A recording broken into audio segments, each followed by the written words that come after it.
I'm still muted. Okay. Okay. Are we, can we hear me now? Not a World Anvil stream without audio issues, right? Sorted. Hello and welcome to Weird Cross episode number 2, live from Brianna's place. Thank you for all the love in the chat. It's really nice to know that I've been missed. I appreciate it, guys. You're amazing. Thank you so much. Yeah, we can still do this. Yeah. Yeah, no doubt, right? Yeah, Wild Siobhan has appeared. Yes, that's accurate, Billy. Good to see you. And hello, let's go down the list. James, first in the chat, as always. Hello, I've missed you too. I'm glad you have not yet gotten to the place where you're like rocking on the floor because you missed the streams. But I'm back, so it's okay. We're gonna be all right. And hello, Stretch. Glad to see you. Yes, hello, Misa. Always a pleasure. And hello, Billy, who we always said hi to. Oh, hey, Nat's here. Hello. Good to see you. I have your book with me, and it's in over there. I grabbed like a handful of books for reading, and so it's gonna get there. We're gonna be doing that. So, oh, and hey, Shadow Paradox, how you doing? Dillian, yay! Hi, I haven't seen you in forever and ever. Sorry about the coughing. It's still a little dusty in here. I set up my camera. Everything was working great. And then I went to turn it on today, and I realized that this entire bit of me was in shadow because of the blinds at the top, and the rest was open. I'm like, yeah, it's not going to work. So I had to readjust the blinds, and now the air is full of dust because I don't think that's been done in years, probably. So this was the storeroom, you know. So, all right, you finished your novel. Excellent. Excellent. Oh my God, that's amazing. And now you're working on a horror movie. Nice. People are doing shit, eh? Well done. That's good job, Shadow. Paradox. Oh, and also doing Drawtober, because, you know, you didn't have enough on your plate already, right? Oh, yeah, Inktober. Yeah. Well, they're calling it Drawtober now because the guy who invented Inktober started claiming copyright on the fucking thing and trademark and stuff. So people went, yeah, screw you. Right? You don't create a tradition like that and then, like, you know, aggressively go after people for using the name when they're participating in the challenge, right? You just don't do that. It's a folk tradition by definition, right? So yeah, no. Yeah, so now it's Drawtober. Okay. That'd be like the person who decided to start the solstice and tradition at Stonehenge going, no, you can't use the word solstice anymore. Yeah, are you kidding me? Yeah, give me a break. Yeah, like the assholes who tried to copyright Happy Birthday. By the way, they lost finally in court. Did you know that? It's been so long that just like... Yeah, you know what? You can't copyright Happy Birthday. Some things belong to the folk tradition. That's it. Mm-hmm. All right, Natalia has put up a pre-order link for her book. We're going to check that out. We'll go to the sprint screen. And we'll actually capture the Chrome window, which right now is a bunch of... It's the Tab Army again. Woohoo! It's Tab Army. Why are you not showing? Oh, I probably don't have it up. Okay. Okay, just a second. For some reason, you got to actually have the window open. Like, okay, so you're going to see moderation settings right now. That's exciting. Not for long. All right. I did see your trailer last night, by the way. I was lurking in your stream for a while, but it was far too late for me to want to get into a conversation. Yeah, I woke up to try and mod, and I went back to bed. Many stories are told about the seas of Stormina, ghost ships, sea witches, and monsters. Helena never expected to end up in one of these stories. Now she must find a way to live with the once infamous pirate Turnog and his crew. Neat. When she also comes face to face with the sea witch Isadora and learns of the curse she has placed on her new friends, Helena must find a way to break the curse. Ooh, good paranormal type stuff for October. Excellent.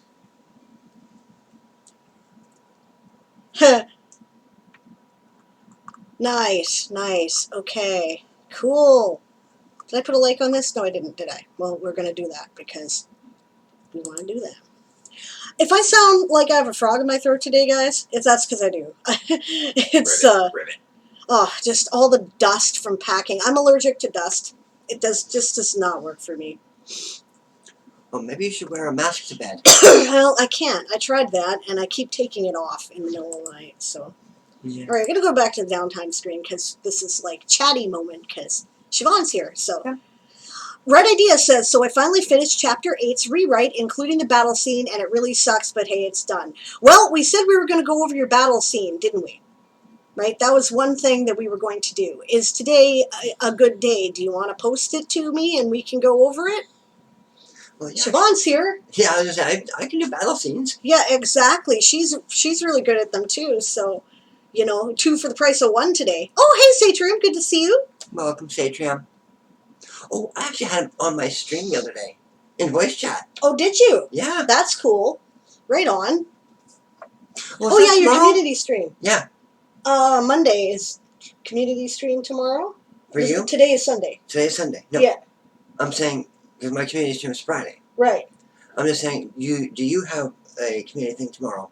No, it's I don't think so. I think we said like the 3rd Okay. I'm just or checking. 2nd Yeah. Monday in the month. Good at writing horror. I don't know. It's all about keeping it tense. Actually, I know someone who is. Story Girl. And coffee quills. Yeah.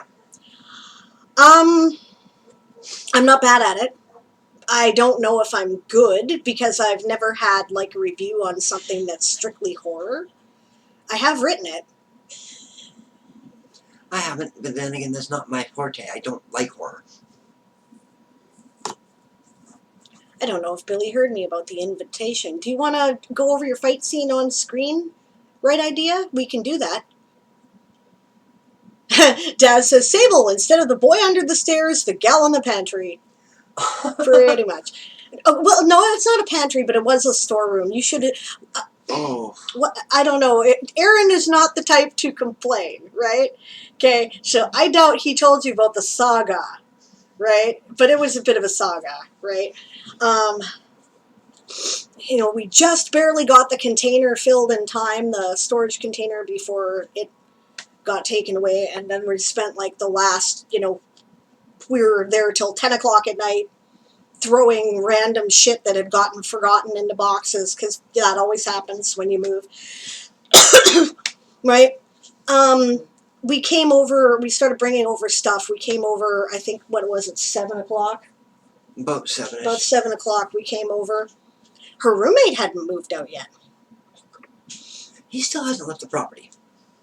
Her roommate had, I don't know, he gave his notice for the beginning of October, like 3 months ago. I was there when he gave his notice, right?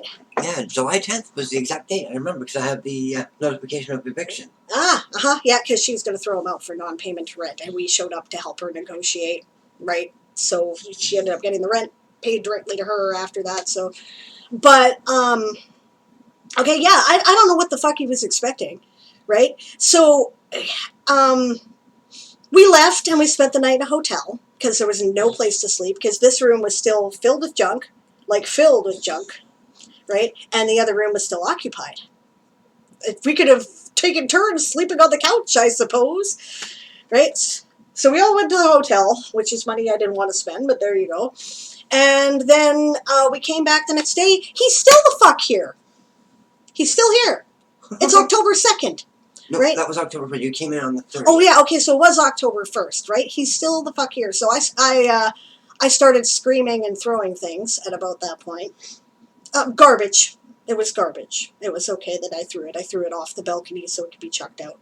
But, I was screaming and throwing things. And I was basically like, if he doesn't leave right now, I'm going to pick him up and toss him out the front door myself. I've done it before. I'll do it again. No, I've watched her do it. Yeah, facts. Yep, I had a roommate who refused to leave. And Rowan and I, she'll tell you all about it, decided, no, you're going. So she left. That's okay. Dragged, literally kicking and screaming by Rowan and I, and tossed out the front door. But that was my ex too at that time. Mm-hmm. Because I just threw her into the door in the bedroom. Yeah, because she'd been hitting and pushing you. Exactly. Oh, yeah. Well, she bit me, so I was like, fuck this. Yeah. So anyway, that was a bad scene. That was many years ago. Okay, so anyway. So I was, screaming, throwing things. So I guess he finally heard somebody was serious and packed up and put all his stuff out on the porch, right? Where all our stuff is, because we can't move it in, right? And then I had to clean this room. Well, we had to clean this room before we could move our stuff in here. And they had to clean the roommate's room before they could move the stuff in there. Fuck was I tired, and fuck was I mad. And he stayed out there for like 3 days on the porch. He's still out there. He's out on the front side now. So it's not my problem anymore. Yeah, we're considering whether we should call the cops. We don't know. He's just there with his boxes and his dog and his cat. I'm thinking at the very least we should call animal control. It's getting cold out there. The dog's old. Yeah, she's 16 years old. We told him, look, we get that, whatever happened, you didn't find a place, it fell through, shit happens, but we'll board your animals as long as you need us to and take care of them until you find a place. But nope, he wasn't having it, so maybe I would, yeah. Stretches like I'd call both. It's been 3 days. Maybe it's time. Problem is none of us want to be the bad guy. You know how that goes? Yeah, so it's been a bit of a saga, but we're okay now. I'm all set up. I had some good sleep. I had some great sleep. I'm finally getting caught up. You can still see shadows under my eyes, and that's after sleeping 8 hours last night, 10 hours the day before with a 3-hour nap, and I do not recover as quickly as I did doing this shit, when I was 20. I can tell you that. Daz, at the moment, he's moping. Yeah, I think he's hoping that somebody in the building will feel sorry for him and take him in and rescue him with divine intervention. I don't understand that mentality at all, man. If it were me, I'd be going straight to the shelter. Yeah, if it were me, yeah. And I'd be taking my dog in and I'd say, if I can't bring my dog in here, then you guys are fucked, because this is an emotional support animal. Yeah. Oh, what is it? Is she an emotional support I'm getting animal? the paperwork done for ESA, yep. Okay, because right, your dog, yes, right. Yep. You were talking about the roommate's dog. Yeah. Yeah. Well, the roommate's dog is technically his emotional support animal too, but... Oh, thank you for the hydrate. Hail hydrate. Slancha. So, I mean, I don't know, man. Nobody has ever rescued me with divine intervention, including my own parents, right? I have never been rescued. Okay, that's not entirely true. I can't say that. I've been rescued twice by divine intervention, aka other people. Once, my parents bought me groceries when there was no money to buy groceries. And once, when Aaron was in the hospital in Vancouver, a friend of mine had just had a tenant move out and let me stay in his basement suite rent-free so that I could see Aaron. So that's... And then a bunch of people in the community pooled together. They were really amazing, actually. And, I had food and I had clothes. And because I had none of this when I went down to Vancouver. I was like, well, I packed a suitcase and I left, right? Technically, I wouldn't call that divine intervention. Because you said, okay, people, I need help. You actually asked for help. You weren't just waiting for it to be handed to you. Yeah, that's true. I swallowed my pride and I said, I'm kind of screwed here, guys. I hate asking for help, but I'll take whatever you're willing to give me. Right? And they did, right? So that was really cool. And a good lesson in humility for me, which is excellent, right? And trusting other people. But, yeah. But otherwise, I don't expect people to rescue me, and I don't understand people who do. It's bizarre. But I guess it's worked for them so far. All right on, Billy. Oh! Billy says, my aunt just self-published a novella. Writing is new for her, but she's a lovely woman. It's a horror, I believe. I just thought I'd share it. Well, we'll definitely have a look. Oh, and before we do that, right, just catching up here. Yeah, Daz asked, is he actually looking or just moping? And as Siobhan said, yeah, he's moping. Now he's not on the porch. He's downstairs in the corner apartment. In front. In the front. Right. Billy asks, "You seem pretty," or says, "You seem pretty chilled out now," which is a good thing, of course. Yeah, he's not lurking outside the door, sulking and making resentful, passive aggressive comments like I had picked him up and thrown him out or something. He's not doing that anymore, so I don't feel uncomfortable leaving the house. That's a good thing, right? But yeah, I'm okay. I've been in worse situations, so. And Stretch says if that was me and he didn't leave on the first day, I'd give him a bed in a hospital. I was threatening that.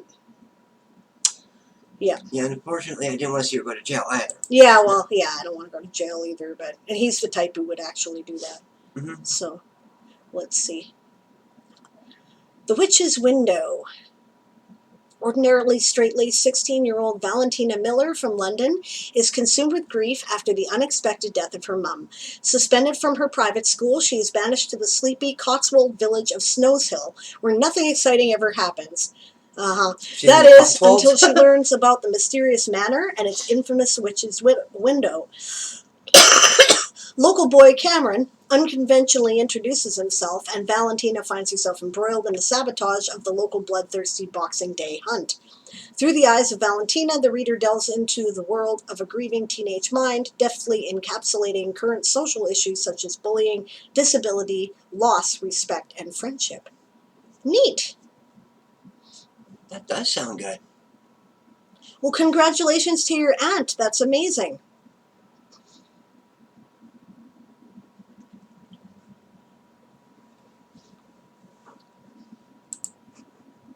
What's this here? James says, my mother earlier said that Sable was my superior when talking about the anthology. What did she mean by that exactly? I'm not sure what that means.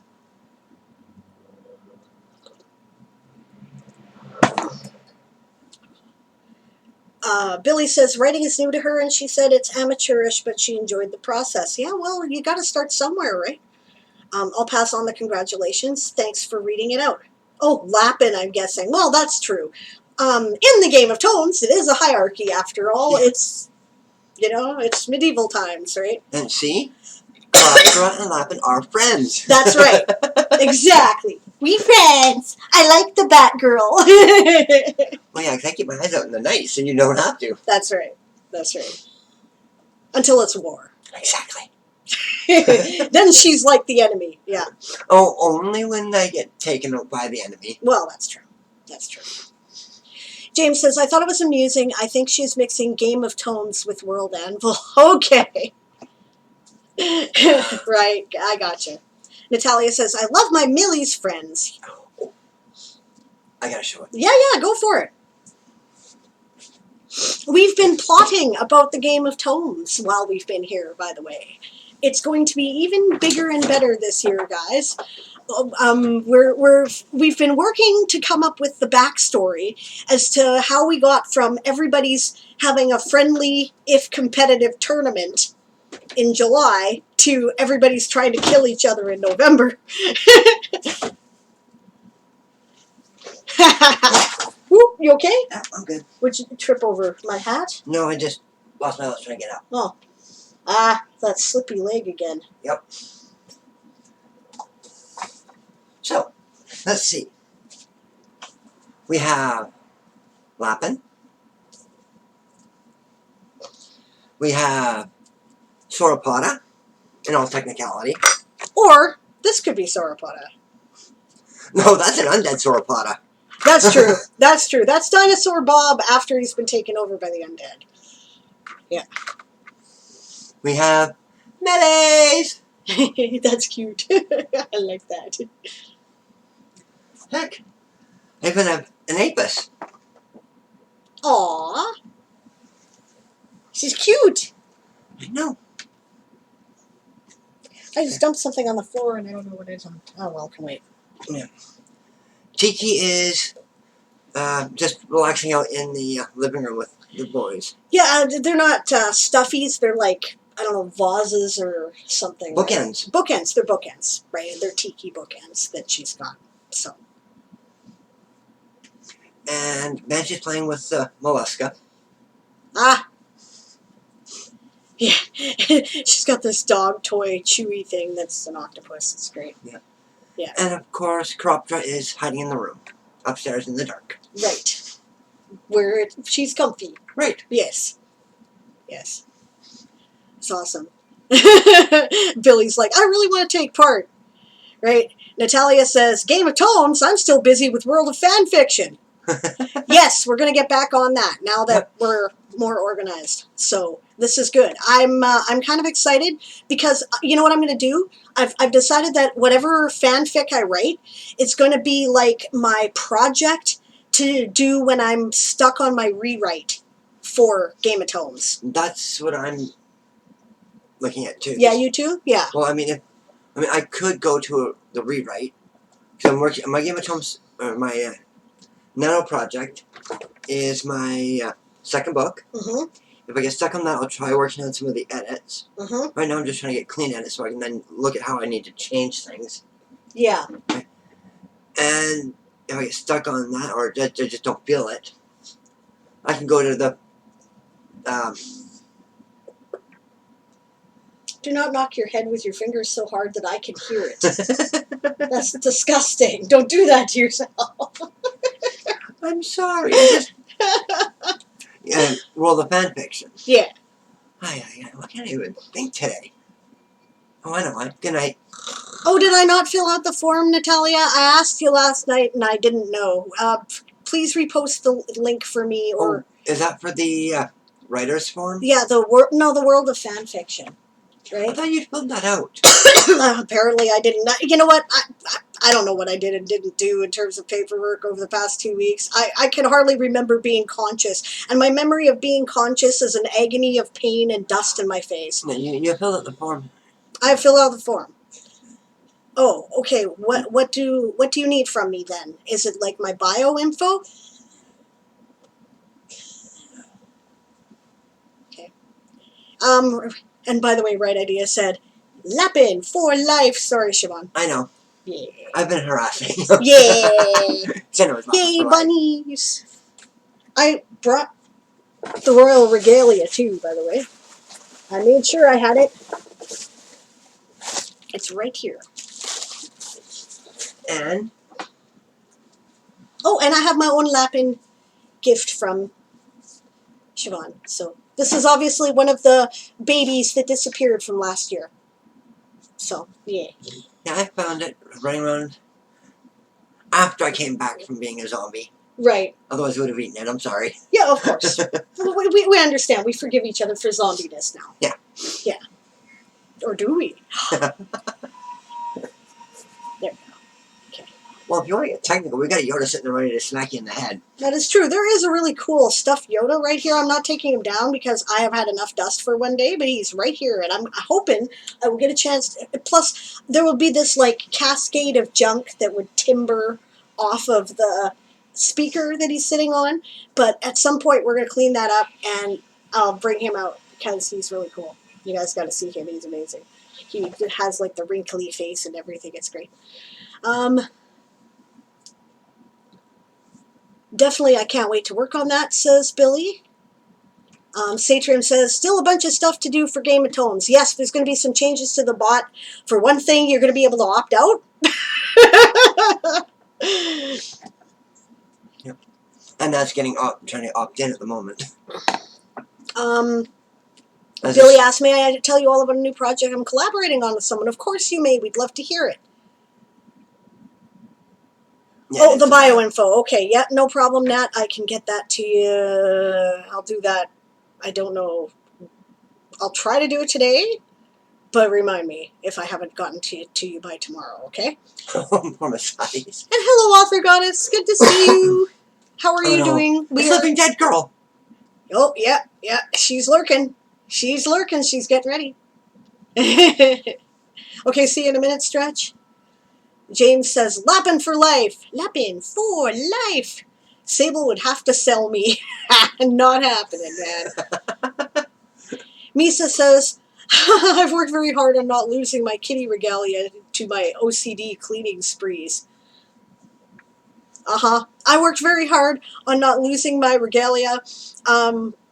Packing the insanity. It was like, no, it's right here. It's right here. It's right here. And I put it right in my face so I wouldn't forget it. Because my, I don't know, ADD or whatever, I would have forgotten it. You know? It's just We should have done this in the box with your books. until Doggy sees it is a good point, Daz. Yes, thank you for reminding me. We're sort of trying to keep this room a canine free zone. Not because I don't love cuddling with dogs, because I do. And she's such a sweetheart. It's hard to resist her. But because my 3 cats kind of need a safe haven. Yeah. All right, Right Idea says, so I'm starting a comic book universe with a TikTok creator I found, and it focuses on Solus, a black man who lived through the foster system and is a survivor of CSA, and uses his position as a social worker to murder pedophiles. Oh, that's dark. Wow. It's starting out as a series of short stories, but down the line we plan to develop it into the comics. That's dark. That is dark, dark. I like it. Sounds good. And he's a black man, so he has to blend right in with the background. Satrium says, I wanted to update the bot this weekend, but I caught a cold and it just wrecks me right now. I had that cold. Yeah. I sympathize. It's one of the reasons why we were packing, throwing shit randomly in boxes at the last minute, because about a week of the time I should have been packing, I was like, I cannot breathe and I'm too tired to move. Fuck off and leave me alone. Yeah. Ah. Yeah, I know, Satrium. Yeah, you just got time off. He's got the month off. Awesome. Perfect. That's good timing. Nat says, Millies for life. Yep. AG says, I'm only kind of lurking, updating Patreon and Discord. That's cool. Yeah, too bad Sparkles is at work right now. Yeah. Because then I'd have a corruptor for like, well, no, I wouldn't, because he wants to start his own house. Oh, yeah? Does he? Yeah, he wants to start a minor house. Everybody wants a minor house. You can't all have minor houses. The problem is we've already closed that off. Yeah, for this time anyway. Yep. Maybe next time we'll open it up, though, since we're doing some house shifting anyway. Yeah, but he wants to house a cornea. That's cool. So we're all nuts here. Yeah, that's cool. Speaking of nuts, I've got 3 hazelnut trees out there. Cool. That are Actual dropping the hazelnuts? nuts. Yes. Oh, well, we gotta go pick some. Can't let that go. Okay. Yeah, Misa says, picture Sable carrying the regalia around during the move. Pretty much, I had this box that was like, okay, this is the absolutely essential, cannot forget it, will die if I don't have it shit. Right? And that's where it went. So, oh, AG has something to say here. I'm going to check it out. It's not something to show.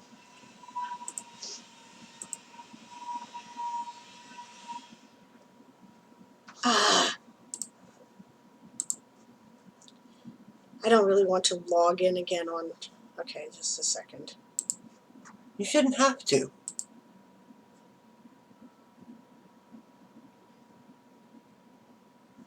You're a pain in my butt.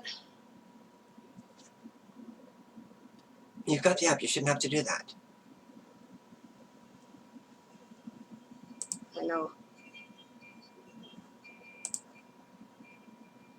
Oh, it's a soundbite. Okay, alright, let's see if we can play this without, like, trashing everything. It's only 2 seconds long.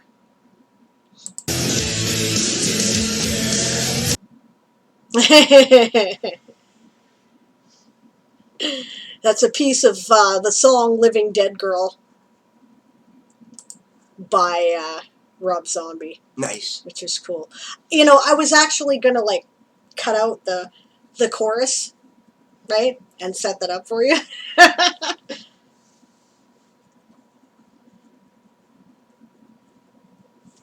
Alright, let's see what else we got. Nat's like, now I need a badger stuffy. Yes. Oh, trust me, you don't know how many stuffies I have in this house. I'm trying to convince her to throw some shit out. She's like, it turns out she's just like me, right? She's afraid to throw anything out because she's been poor, right? So she's got 2 vacuum cleaners. Oh, one's trash. I already know that. And it's the one. Why is it in the house then? I haven't gotten around to throwing it out yet. Garbage! Technically, I've got 4 vacuum cleaners. Because I got the... She's insane! I got the one I need to toss. The little portable one for, like, in the car and stuff. Right. I've got my carpet cleaner, which is technically a vacuum.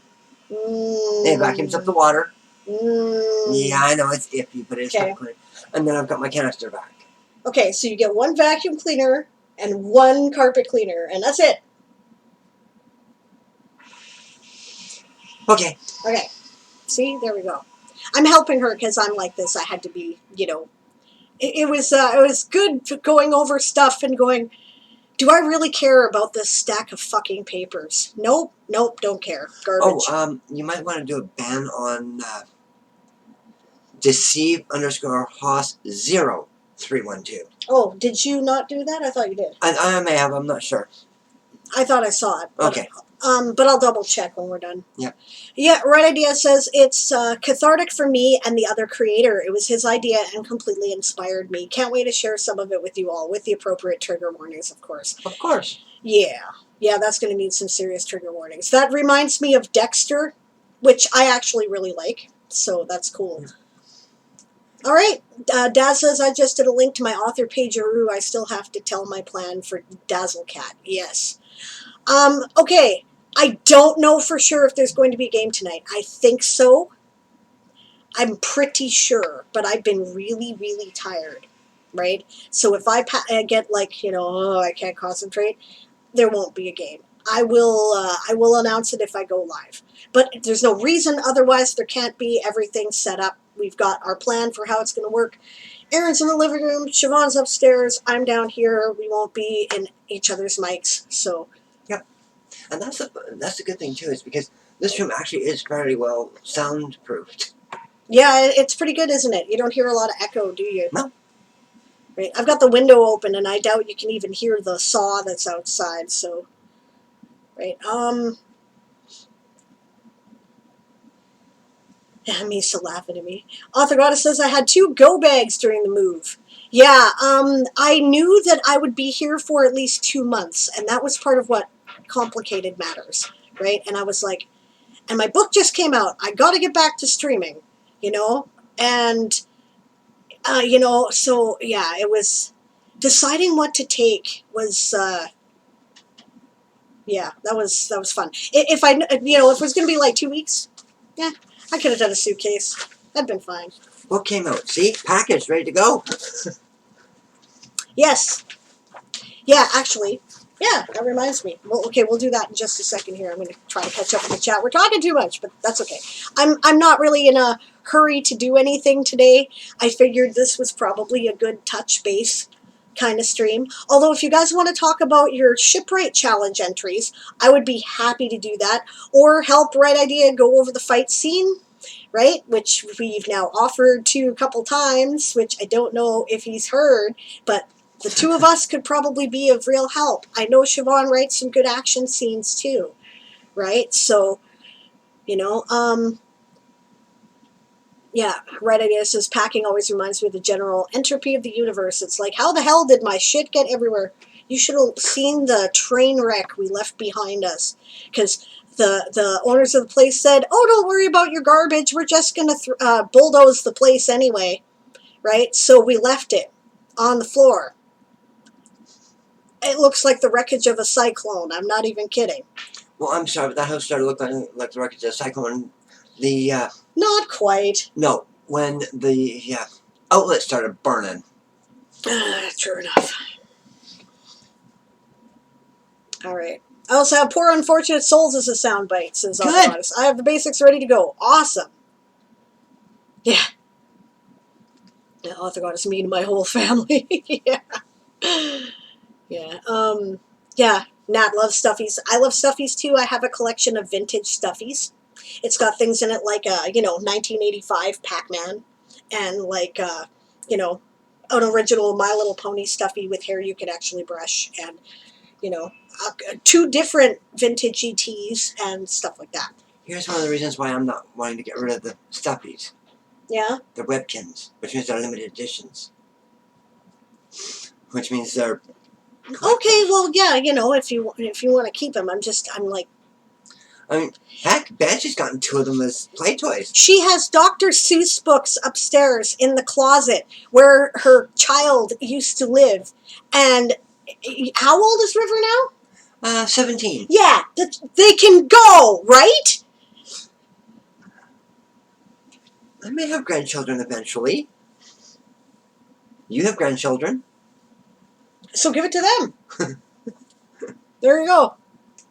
James says, oh, that reminds me. Question. What is the minimum age for Game of Tomes or Attorney of Tales? We might have another Lapin member. I never gave a thought to minimum age. Well, how old is Grayson? I don't know. I think he's like 7. Yeah, maybe. I mean, like all the Forge kids, like a bunch of the Forge kids play. Yeah.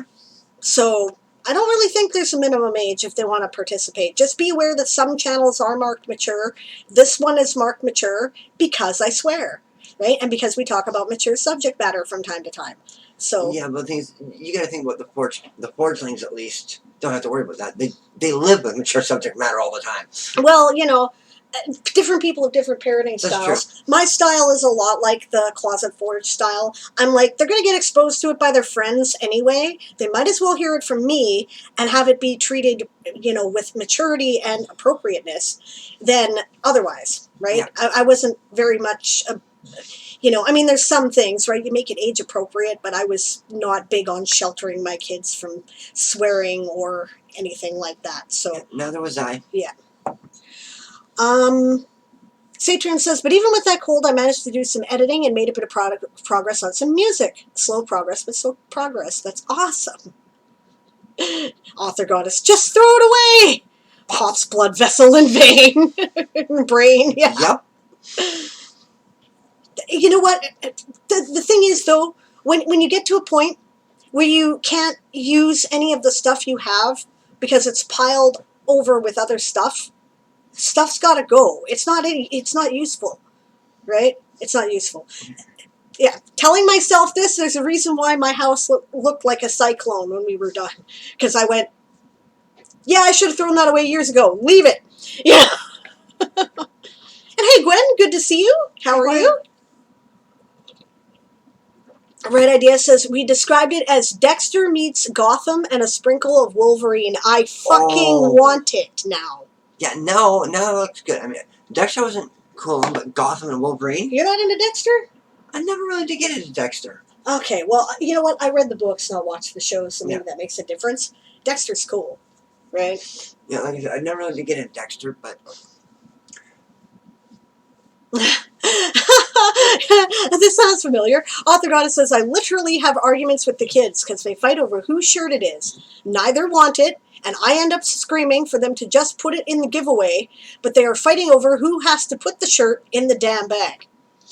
Okay, so we got rid of our dishwasher when the boys were younger because they kept arguing over who had to fill the dishwasher. So we went, fine, and we got rid of the fucking dishwasher. And then we said, now one of you washes and one of you dries, and you can be, think about the time you had a dishwasher. That was your big problem.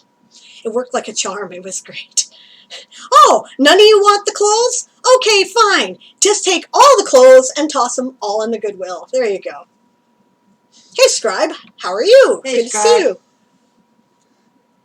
Lieutenant Bennett in the daily go bag, paper plates and cups in the motel go bag. Yeah, I hear you. Yep.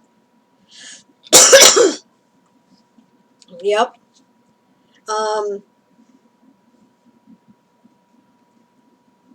Right Idea said, oh, sorry, I did not hear. I'm down for that. And it's been long enough now, I don't know what you were talking about, but that's okay. The battle scene. Oh, the battle scene. Okay, yes. All right, so we'll finish the chat here, then we'll take a quick break, and then we'll do your battle scene, shall we? Good. Yeah, need to pee? Me too. Oh, nice. Natalia's trying to finish a chapter of Lost in Another World. Daz says, Sable, I still need to tell you my Dazzle Cat plan. Unsure when, how, you want the details. It's not super secret. Totally up to you, hun. If you want to send me a message, a private message in Discord, that's awesome, and I'll read it. If you'd prefer to, chat about it, we can do that probably just after the stream. Right? Yeah, I can go away. And speaking about the Shipwright Challenge, I once again made a little stats write-up. Cool. Oh, right on. Going back to the sprint screen, which we're not doing lots of today, obviously. Sprint what? Yeah. We are doing sprints. They're just vocal sprints. Article's 140, by the way, and how I know is that I put mine in at the last minute.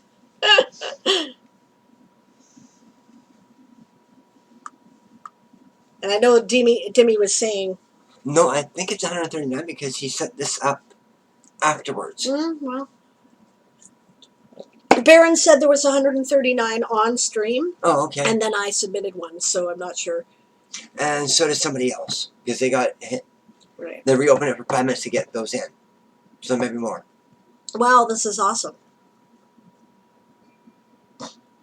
Did you count mine as a ship or a starship? The ships 97, airships 23, starships 7. Others unknown 11. Neat. That could be yours. Could be. Oh, it's actually 148, but 9 of them are not accessible at the moment. Mine might have been one of those because I forgot to publish it until after I'd submitted it, but it is published now. I don't have the map done yet. I just wanted the badge. I didn't get a chance to, really work on it during the move, obviously. Oh. You better show me what you got from Steph. Oh, yeah, you know what? I haven't even looked at them yet. It was just the one. Ah, right. It was your Griffin. That's right. I won this on Steph's, we need a big screen for this. That's really cool there, by the way. It's awesome. Okay, just a sec. See? Whoop, he's upside down. Isn't he cute? Look at that. He's so cool, little tail.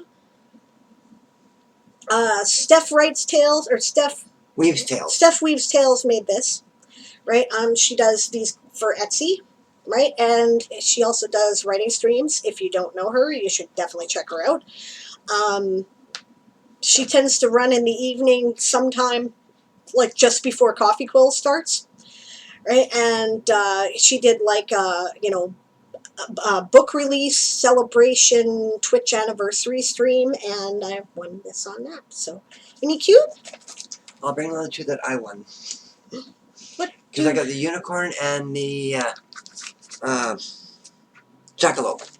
There we go. Put it in my inspiration box right there. The jackalope is with House Corruptra. Yeah. Okay, this is Satrium's stats write-up is what we were looking at last. Yep. Okay. Yeah, so 1,100 plus likes, 270 comments, word count of 153,000, that's 3 nanos.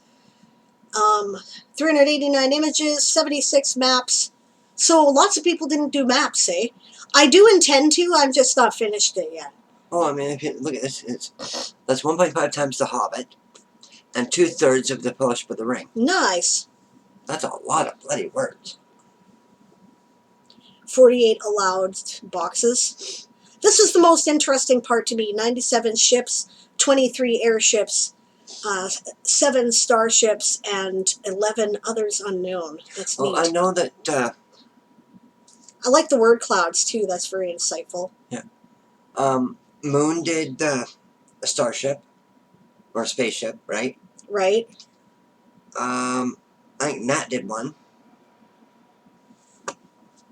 I'm getting a closer look at the word clouds here. Well, there's Bone. I can understand that one.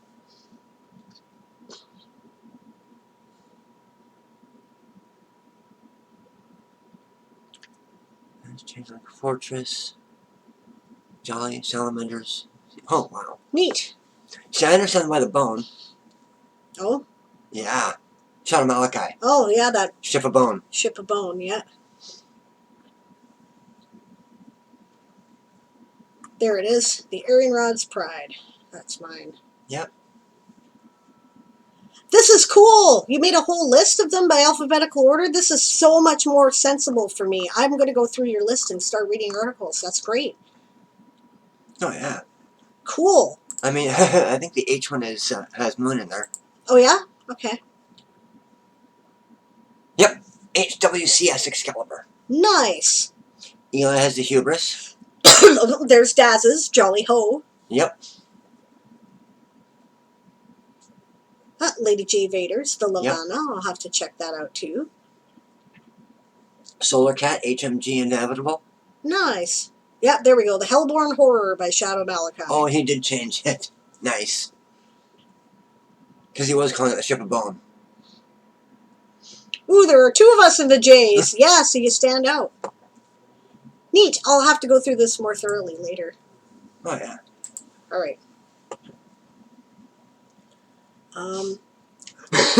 Red Idea says about his fight scene, it's literally just finished yesterday and I sort of gave up, so it's not a good representation of my skills, but please help me. Don't, it's a draft. It's a draft. It's fine. I bet it's better than you think.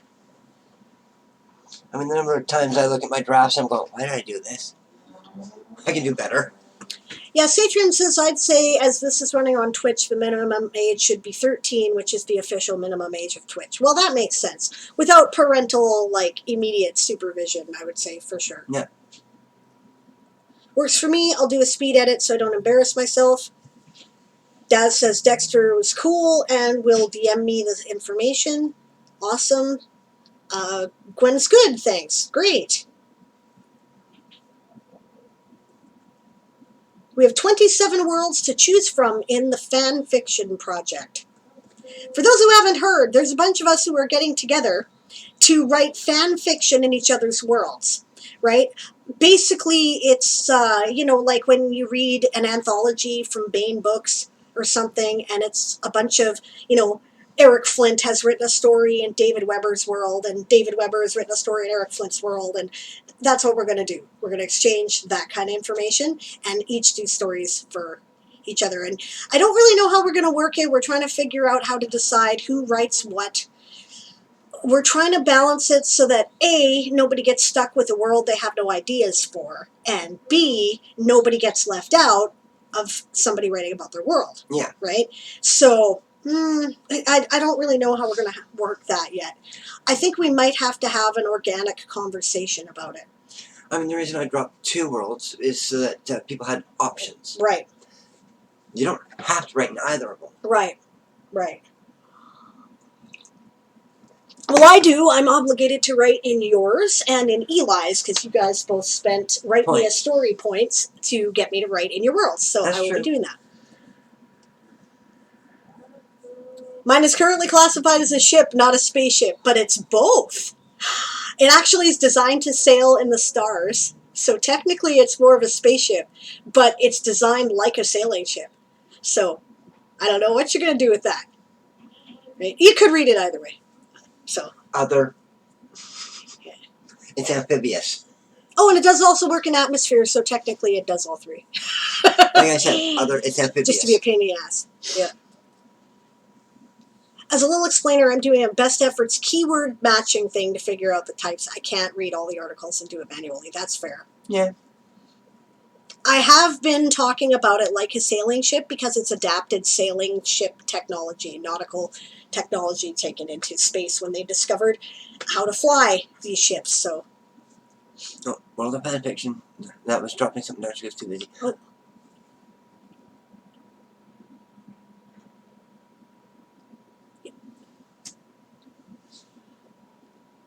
Hey, Eli, good to see you. It's okay.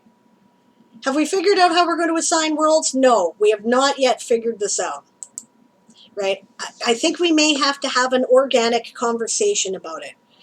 Oh, I love your choice of image there. That's great. Oh, yeah. Introduction, rules, writers and worlds. I haven't done... Am I not following this yet? What the hell? I thought I was following this. Okay, now I'm following. Because duh. I know that picture. I know where you got that picture. Cool. Okay, well, I have editing privileges or something, so I guess I can, get my own shit together, can't I? But yeah, okay, cool. I will get that done. I'm sorry I have not yet. But yes, I better get on it. Writers and Worlds.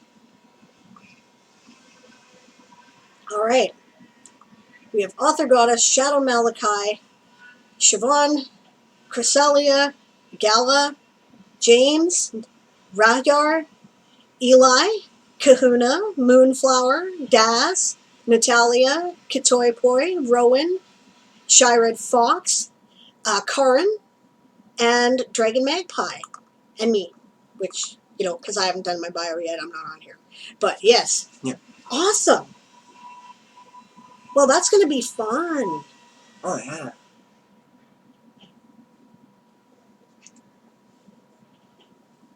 I mean, Nat talks about my bio at one point, and so that's why mine's already up there. And if you want to take a look at it, because Nat actually had a Worldforge thing she did for my character. Oh, cool. But she uses the portrait. Okay, I sent the DM, says Daz. Great. You have co-author or something. Cool. Yep. Awesome. That's because when this is done, the hope is we're going to put together an anthology and publish it. Right, I'm sorry, I gotta go. I can't hold it any longer. All right, you know what? Let's take that break, guys, because we are caught up on the chat. I will see you guys in a minute, and then give me that link there, right idea, and we'll be like right on that when we come back.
There we go. All right, and we are back. Should I be turning off the music, by the way, guys? Or are we good with... Hey, Bitzer! Hey, Bitzer! Thank you for the raid! Welcome! Yay! It's a Bitzer Blitz! You bet. Aaron rated Bitzer yesterday. Nice! Well, thanks for coming. Awesome. All right. So A, is the music too loud? And B, we are now going to work on the Right Ideas fight scene, which I promised him I would do like a couple weeks ago. At least we'll get started. It's in Chapter 8, and we made the excerpt blue. All right. Where's the search function? Right there. That's the search function there? No, it's not. So if you do that, you can actually go up to Chapter 8 that way. Oh, yeah, I guess it's probably true. Okay. There. There we go. Music is fine. Okay. So, let's get started. We were just beginning to near Gunter's Pass when the sounds of battle reached our ears. The sounds of desperation and death danced lightly on the breeze. Okay, are you wanting grammar shit done at the same time? Because Gunter's Pass is obviously named for someone, and therefore it should have an apostrophe S. Right? If you don't want that, we'll do that later. I know that's not what you're here for.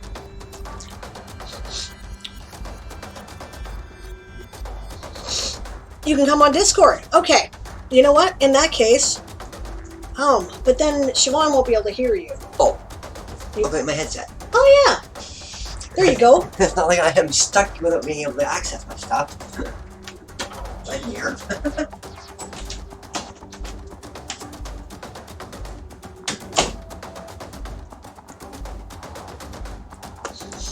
Of course, I don't know if that's going to work with her headset and the microphone.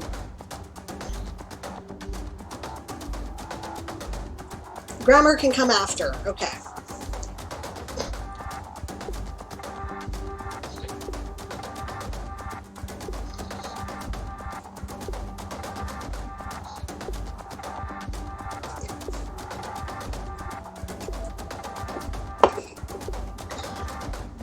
Just waiting for Siobhan. While I wait for Siobhan, I'll go back to the downtime screen here. Yeah, I'll have to adjust this camera when we're done. This is good for me and Siobhan because she's much taller than I am, so, but...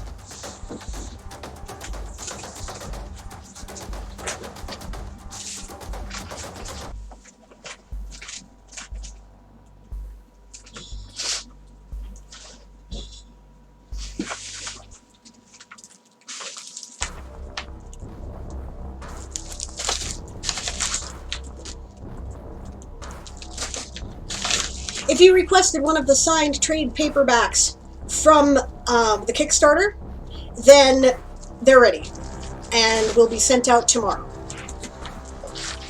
So just FYI. There are 2 going to Europe, 3 going to Europe. Well, 2 going to Europe. I was right the first time.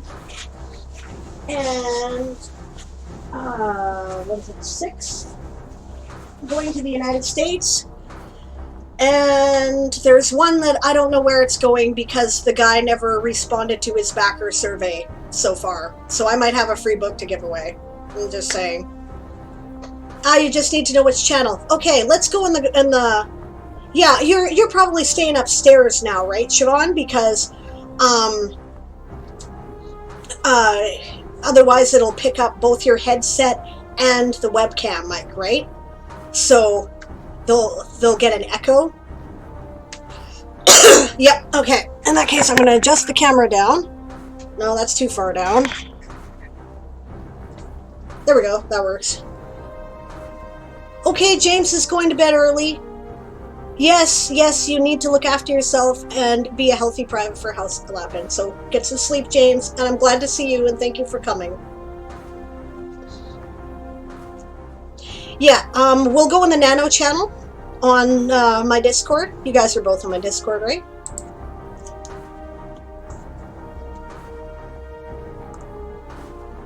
And I'll turn off the music because it'll be easier to hear us all.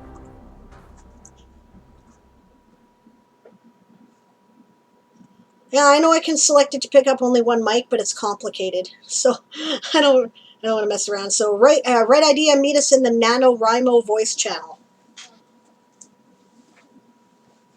Hello, Sable. Hello, Siobhan. Okay, now to mute the stream.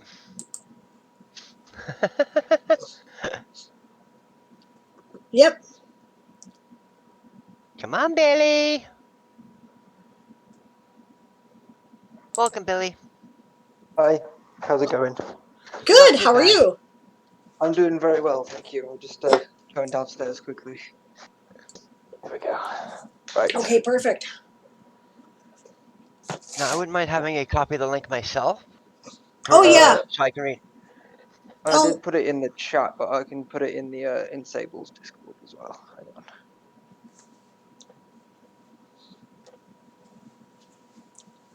Where should I send it to? Should I just send it to you privately on Discord? Yeah, you can do that. Okay. ooh, As I crash. said, it's chapter 8, and it's the bit that's in blue. All right. I'm going to switch over to the sprint screen again so that we can see your work. I'm just getting it up myself as well. No There we worries. go. I just took a section out of the chapter because it's quite a long chapter, so.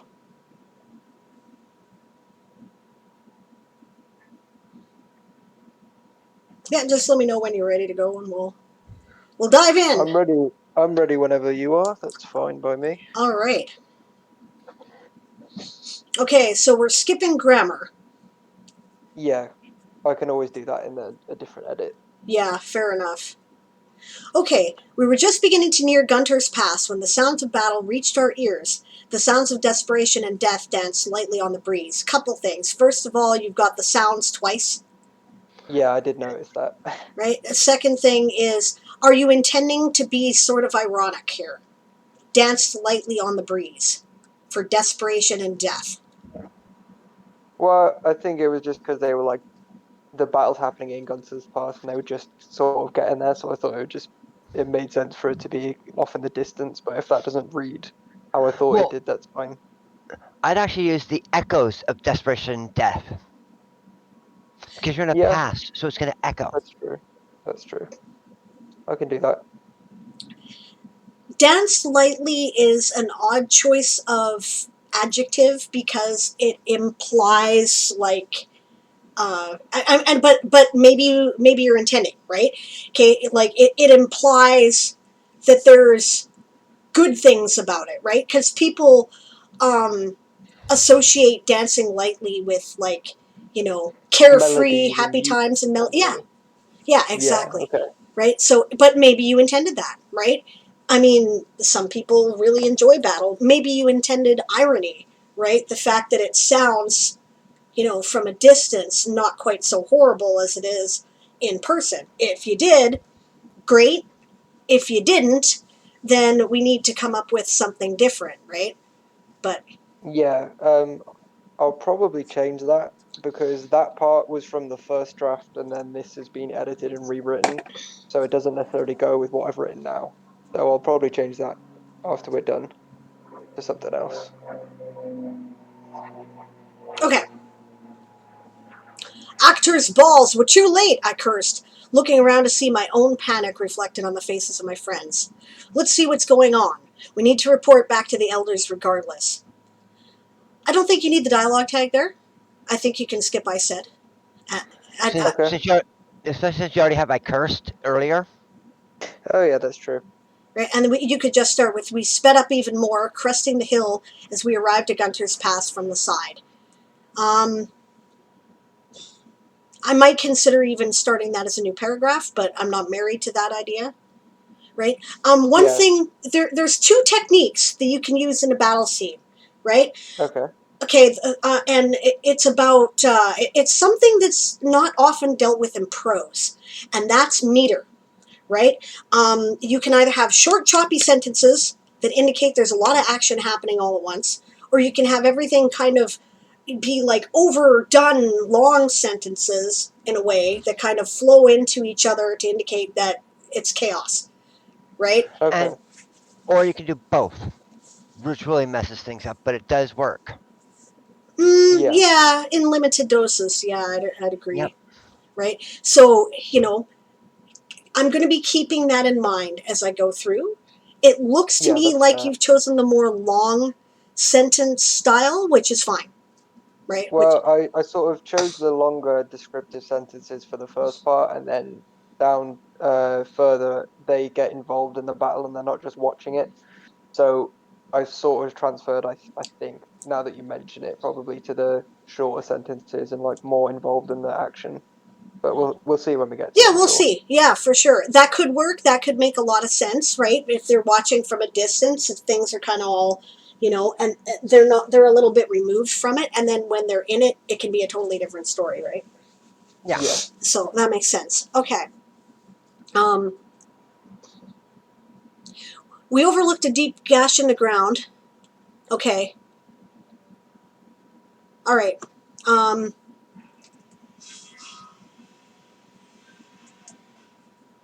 It's supposed to be that Gunther's Pass is sort of like that ravine that cuts through the forest, and they're coming in from the forest, sort of perpendicular, and then they're looking down into the battle scene. But I know that that didn't read how I wanted to already. That was something I was going to go and work on. this is one of Uh, those things where, okay, go ahead, Siobhan. I've got a thought that may not be the same thought, but go ahead. yeah. Well, instead of the overlooking a deep gash in the ground, the steep walls of the stone, right? I just put looking down the steep walls of stone to the writhing mass of men. Okay, what I was Yeah, going to say is um, theory, right? Um, theory being structure behind practice. You've got some stuff I've noticed here that you should abolish and do away with redundancy, yeah, right? And especially in a fight scene, you really don't want it, right? Because it just slows down the action and takes people out of the story, right? So you really got to be careful with it. In other places, you can get away with it, not in a fight scene, right? Okay, I might put something like, give you options, right? Siobhan's giving you an option. I've got an option for you. I'm not I've got another married. option as I've got another option as well. Yeah, not married to it either way, right? But that's, a good editor will give you a couple options, right? yeah. We sped up even more and crested the hill. We we found ourselves overlooking a deep gash in the ground. We already know we're going to Gunter's Pass. You don't need to repeat that, right? Um, Okay. and then that would be a new sentence. The steep walls of stone led down to a writhing mass of men. It was alive with the dance of battle as the two forces waged back and forth. Is it orderly back and forth? Like, It's are they sort of like going a like, struggle. They were ambushed. The one force was walking through the pass because that's the only way to get to where they're going. Then they're sort of ambushed. So again, I know that it's not reading how I wanted it to, which is why I wanted the help. But so when you say waging back and forth, I get what you mean. That it's like it's not very orderly. It's more like chaos and dirty, and like everyone's enclosed in this space. So it probably wouldn't be waging back and forth. before I go on, Siobhan, what was the other option you were going to give him? Well, the thing is, I was looking at this, and it's like because it's with the cresting the hill. We noticed the rising mass of men caught in battle at the base of the steep stone walls. Yeah, Yeah, that's you another could do thing it that too. way as well. Mm-hmm. Okay. Right? Or the way you have it, I would cut this entire sentence. It was alive with the dance of battle as the two forces waged back and forth. Yeah, I'm not married to that sentence anyway. It's one of the ones that I was just didn't like when I reread it. I get what you're trying to do here. This is okay. I appreciate that you're being brave and letting us dissect your work, right? Yeah, And it's awesome because I see a lot. These are things I used to do a lot, right, and had to work on, and they're things that are fairly common newer writer um, not mistakes, but stumbling blocks, right? Yeah. The abolish and do away with redundancy is one thing, and the other is sometimes you over describe, right? And the reason why is because you really want to emphasize what's going on, but shorter is sweeter, right? So if it's already arriving mass of men, I get the picture, right? Alive with the dance of battle, again, just slows down the action, Yeah. right? Scribe asks, what are we reading? We are reading a fight scene from the Right Ideas novel, Antithesis of Fate, and we are helping him to make it tighter, right? So, yeah. Okay, the dark cloaks and emerald greens of the Citadel were surrounding the royal blue knot of the Royals men. The Royals, Yeah, that's you don't like that? something, sorry, throughout this whole passage, because I'm trying to distinguish the two sides. I just keep saying the Royals men and the Citadel's men, and it's that repetition is really the thing that makes me not like it when I read it. So I don't know how to stop having to say that because you're trying to say which side is which, if you know what I mean. So I I think Yep. don't hate it, but yeah, I think you're. I think that's fine. The dark cloaks and emerald greens of the Citadel were surrounding the royal blue knot of the Royals men. Should capitalize Royals, and Yep. yeah, but that's great. I immediately know what's going on from a strategic battle perspective. We have the guys in the middle who were ambushed, and they're surrounded. Right? Yeah, okay, they're flanked. They're kind of fucked. That's great. yeah, Okay. Um, but we don't need the Royals were in the center of the ravine, right? Archers on the yeah, far side of the wall rained arrows down onto the Royals, who who were holding their shields aloft above their heads, um, rather than whose shields were held aloft above their heads.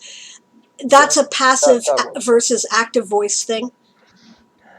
And the other thing too is if their shields are above their head and they're looking down, how can they tell that they're in the royal blue?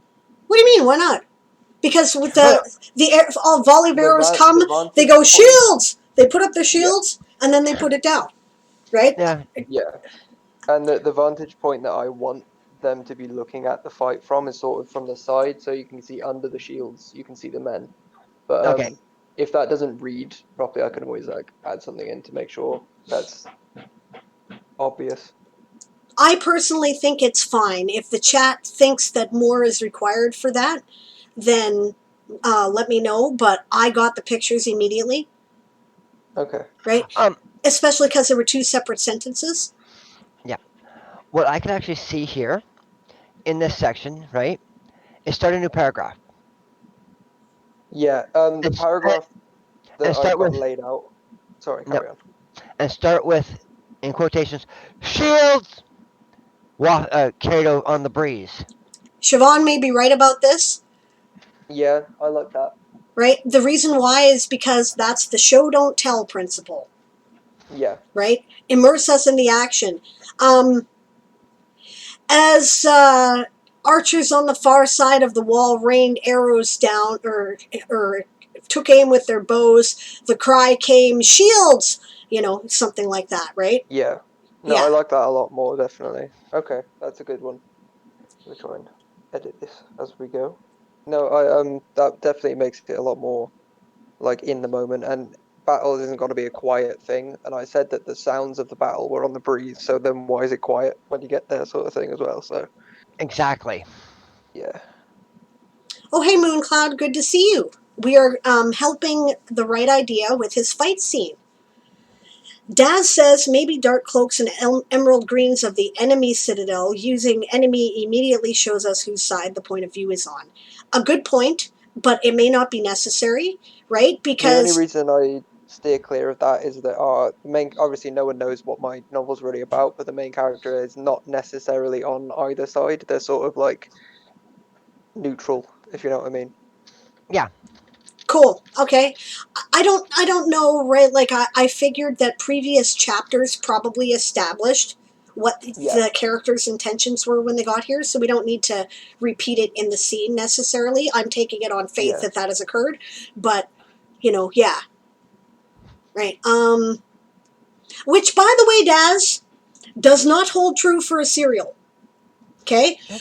if you were writing this as a serial, you wanted these guys to come to the rescue of the royals, then you should, right? Absolutely should emphasize enemy, right, in that, because someone may be coming in the middle of your story, right? So that's a difference of technique between writing a novel and writing a serial. Okay. Now, just to make sure I didn't miss anything. Yeah. The last part of Yeah. that paragraph we can just do away with now that Yep. we've Yeah, I don't changed think it you need it anyway. at all. So They were holding their own, but were being assaulted from all directions. We already know they're surrounded by the way you yeah, described the initial scene, which was really good, by the way. Nice, simple, plain language that immediately gives us the picture. We know what's going on. You've given them different colors, so that makes it easy to follow in our heads, right? Yeah. And they were holding their own, well, obviously, because they're still there and they've got their shields up, right? So, yeah. yeah. Oh my, said Doreen, this is bad. Did I pronounce that right, by the way? I've not really decided on a pronunciation for that one yet, to be honest. So I'll just go with that. That's fine. Durian? Yeah, Durian, okay. Oh my, said Durian, this is bad. His eyes were wide, the sun behind him illuminating the destruction below. it's unnecessary, to be Yeah. honest. A lot of this stuff is from like the previous draft, and it was always going to get deleted anyway. But that doesn't need to be there, especially now that I'm trying to add more immediacy into it. So that's fine. I'm on the same page with you there. That's fine. Yeah, okay. His eyes were wide. That's probably where I'd stop there. Yeah, And chime in well, anytime, Siobhan. I'd probably link that to where it says that he's mesmerized by the death beneath us, because if his eyes are wide, do you know what I mean? I can probably link that there. Get rid of all that whole bit in between. Yeah, okay, I like that. That is a bit of an overemphasis, but it's giving us emotion and context, and so I think that's fine, right? Yeah, Daz has a good suggestion in the chat. She says you could make that tighter if you wanted. The arrows bounced off their upraised shields, or the raining arrows bouncing off the upraised shields, added to the din, the clamor. She's got a point yeah, there. That might be a good way of yeah. doing that. That's another way of doing it. Definitely, I like the suggestion. Thank you, Daz. All right.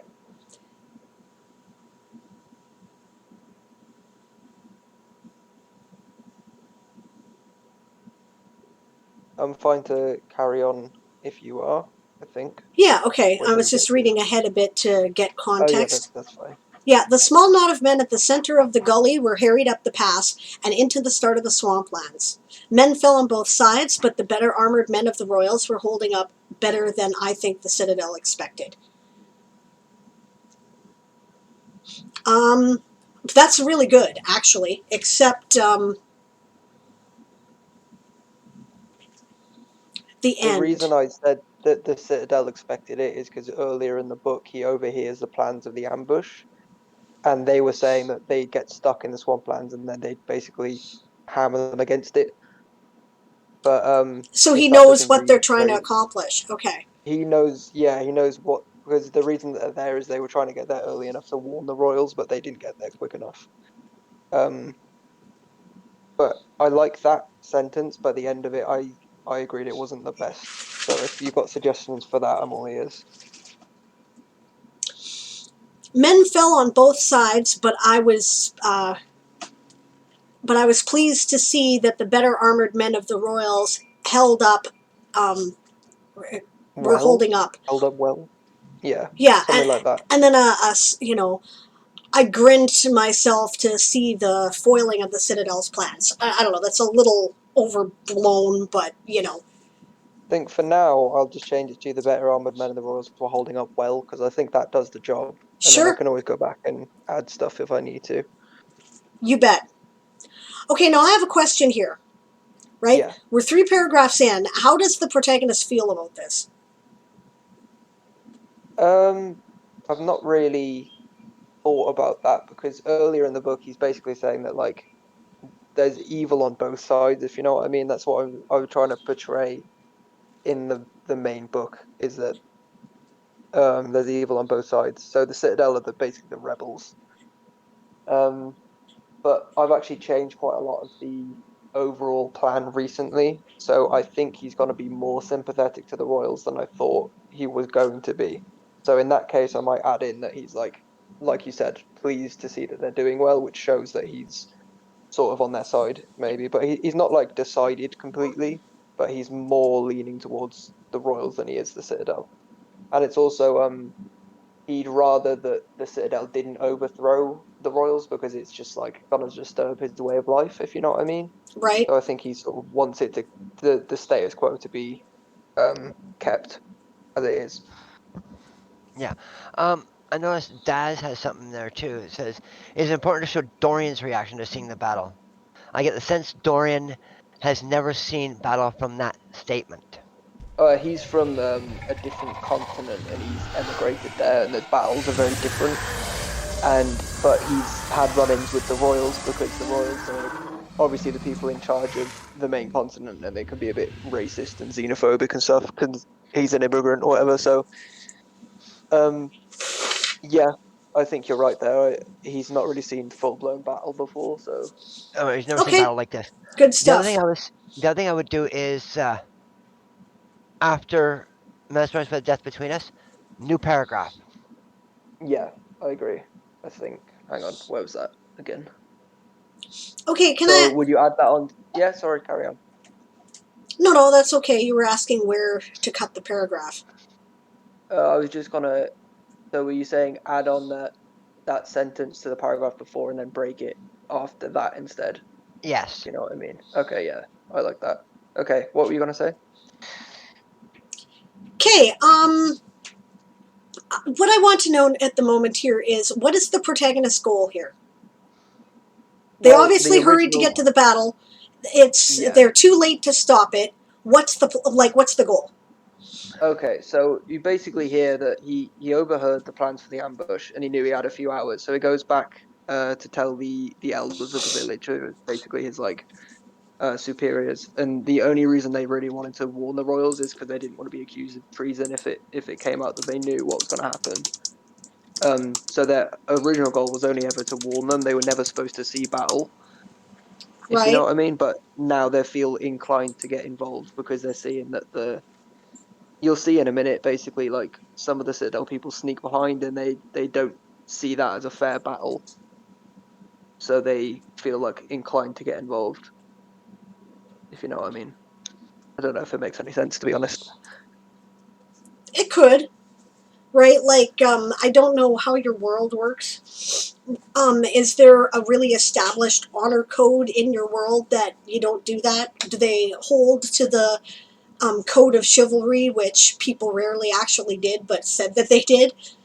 You know? Well, it's a good question, because the world building and this book, it's like still very early on in the process. Like I'm about 50k words in now, but there's still a lot to be done. So that's something that I should probably think about and add into the probably earlier in the paragraph chapter. Yeah, I mean, like, it's perfectly legitimate. If they've done something that violates a code, okay, in our own culture, for example, if you saw somebody beating up a kid, what would you do? Normally you'd get involved, but Yeah, if it's like a group of people, that's always looked down upon as well. Like getting jumped is worse than just a fair fight, you know what I mean? So right. I think I'd probably add that it's against the sort of normal moral code of the citizens, because it makes a lot more sense that way. Yeah, I mean, like, it's an ingrained code of honor. Obviously, we would do Yeah, that, right? You know, yeah, there's lots of other situations where, you know, the only thing is to fight, right? Because what this person has done is so egregious that the society would simply not tolerate it, right? yeah. So if that's the code here, cool, make sure you've established that beforehand so that people are not mystified. Because, otherwise, I think if they're kind of neutral and they think everybody's got evil on all sides, why wouldn't they just sit around and have a bite to eat and watch the battle unfold and see what happens, right? But Yeah, if they're going to get involved with the underdogs because that is a violation of the Geneva Convention in your world equivalent, right? yeah. Then you know then They need we'll to be outraged at it yes, as well, I'd say, when they start sneaking behind them. So basically, the reason that I think that's a bit confusing at the moment is because originally in the plot they were going to be more against the royals, and the original plot didn't make a lot of sense, to be honest. So I think now that I've changed it, I do need to establish that a lot more. So I appreciate that because I'll yeah, go back and make sure that's established. no worries. I have things like that in my universes too. There are Yeah, there are codes that people live by, and if you violate those codes, all bets are off. They'll pull out all the stops to hunt you down, right? So, yeah, yeah, it's got to be like that. So, okay. Instead of being driven into the swamp like the men planned, they instead circled round onto the hill on which we stood some 200 yards down from us. I don't know if that makes any sense. Does it Well, sound okay to you? I would I don't know shorten it what a you're trying to bit. say exactly. Is this So, your description of people came around from behind? Not yet. no. Um, what I was trying to say is basically they're coming to the end of the ravine, and Right. then instead of being driven straight into the swamplands, they're coming around onto one of the sides of the ravine, if you know what I mean. Like, so there's a dip in the land, and then there's basically, oh, it's hard to explain. This is one of the bits I needed help with because I knew it didn't read properly, but I wanted to circle round and gain the high ground. Well, okay. The way you have that first sentence Yeah, is wordy. yeah. Instead of being driven into the swamp as was planned, To be fair, I don't really need to add as was as planned because it's mentioned before. yep, like so you don't have like the men planned. So instead of being driven into the swamp, they instead circled the hill or circled onto the hill, Yeah, which um circled onto the hill where we stood. I hold on. I think maybe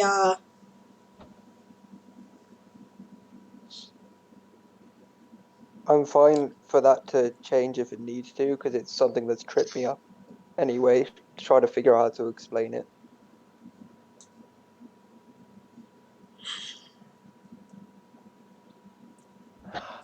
Not circled. They pivoted. circled is fine. Okay, I'm just trying to think of a good way to give this some. Logistics, so it actually makes sense. That's definitely something that's lacking in that.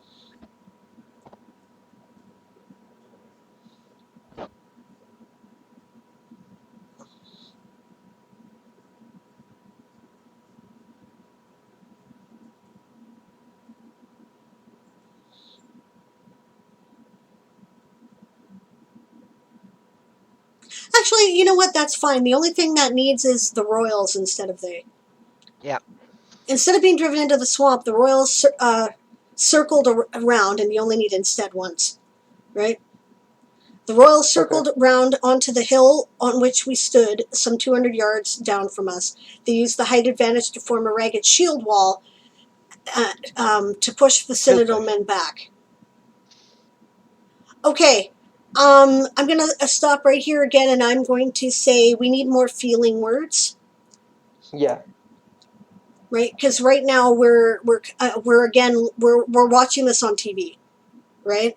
Yeah. We're not immersed in this, right? We need screams, we need cries of, a rallying cry, Instead of just saying that they had a shield wall, I think one of them needs to shout to form up a shield wall and that sort of stuff like that. More of like a play-by-play almost. You yeah. can hear it all happening. I'm I I'm mean, this trying to is add all of those details in. this is good. right? In that you need to have an idea of the structure of how the battle works before you can describe Yeah. it. You've done nothing wrong here. This is good, right? But and when we go through in the second draft, right, that's where Yeah. we need to add that kind of stuff. Because right now what you're Yeah. doing is describing it like a Wikipedia article in a way, and that's fine, right? Because you kind of need to have that laid out in your head before you can make it breathe, right? But Yeah. now, yeah, we need to make it breathe. Yeah, play by play, noises, smells, engage the senses, right? Okay. Yeah, Yeah. Well, that was sort of my next step, which is sort of why I wanted to. go through That this I was more first. worried about. Yeah, exactly. So I was more worried about like the logistics of if the battle makes sense, and then I wanted to go in and inject all of those things. But any ideas you have will come in really handy because, like I said, I've never written one before. So No, that's fine. Yeah, like Daz says, or yells of "Hold the line!" yeah, definitely. Yeah. Hello, Melody. Good to see you. Daz had some good stuff in the chat that I haven't said, so I'll go on, right? So yes, you basically answered her question. She initially said, "Are the royals holding a knoll or small hill that the citadel armies need to charge up?" Yes, they're gaining the high ground and forcing that, Yeah, right? Maybe you can demonstrate the battle style of the citadel that is dirty fighting, like give a description of some action in the battle that offends the point of view character. Perhaps a royal caught out alone surrenders and the citadel army accepts their surrender, but then the moment they get their weapons, kill them, right? Yeah, as long as we've already established somewhere else in the novel that this, sneaky ambush bullshit is, a violation of their codes, then he doesn't have to do that, right? If it already exists in the novel, this is what we call setup and payback, right? Yeah. yeah. Put the gun on the, in the scene, right? Chekhov's Chekhov's gun. gun, right?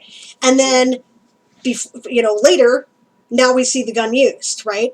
This doesn't have to be where we set it up and then pay it off. We can do that earlier, but the payoff needs to be here, right? So yeah. yeah, um, yeah, I do think this makes sense. I actually like to compliment you on thinking about the logistics. I do think Thank you've you. obviously done some studying, and I think you have a sense of how medieval battles work. And I appreciate that because so few people do. Well, the one thing I feel like I knew was that it was not all just clean lines and all of that really orderly, like No, noble bullshit. It was a lot more messy. So I've Oh, tried to keep that.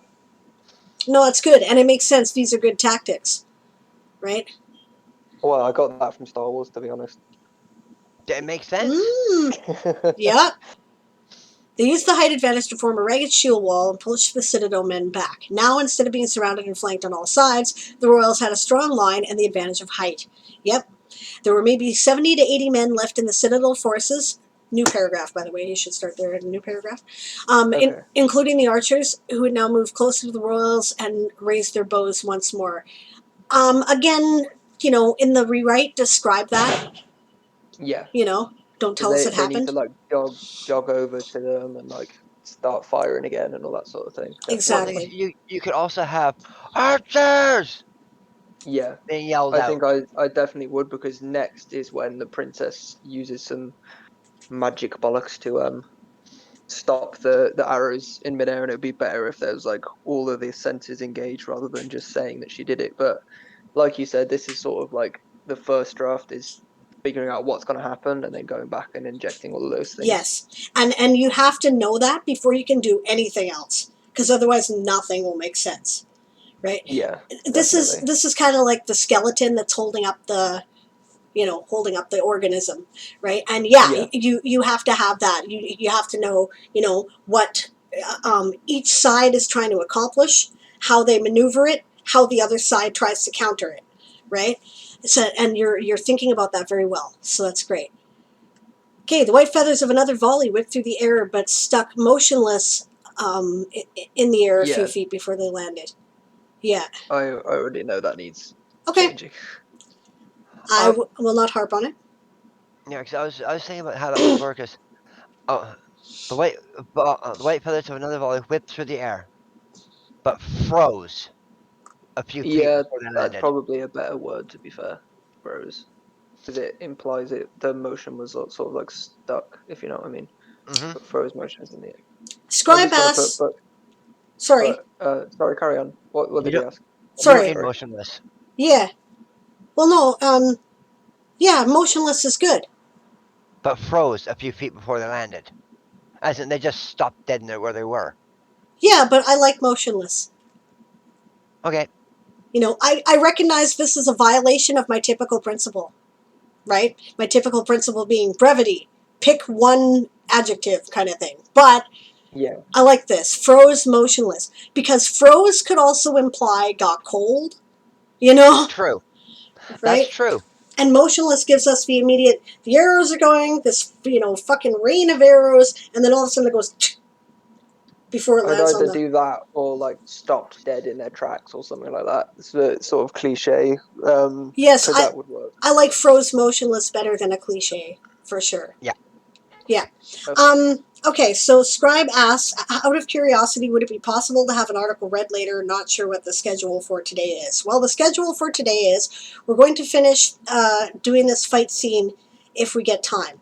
We are here where the right idea's cursor is, and we need to get to the end of the blue, right? We don't So, need to do it all, by the way, because I've already got a lot of tips and stuff from you. It's more about my approach than the content, if you know what I mean. And you've okay. already given me a lot to work with. But we can do a little bit more, and then maybe because it's getting a bit late for me as well. So Okay. Yeah. We'll get to it if we can, is what I'll say about yeah. that, Scribe. Daz says, can you describe how they're not be surrounded despite being on a hill?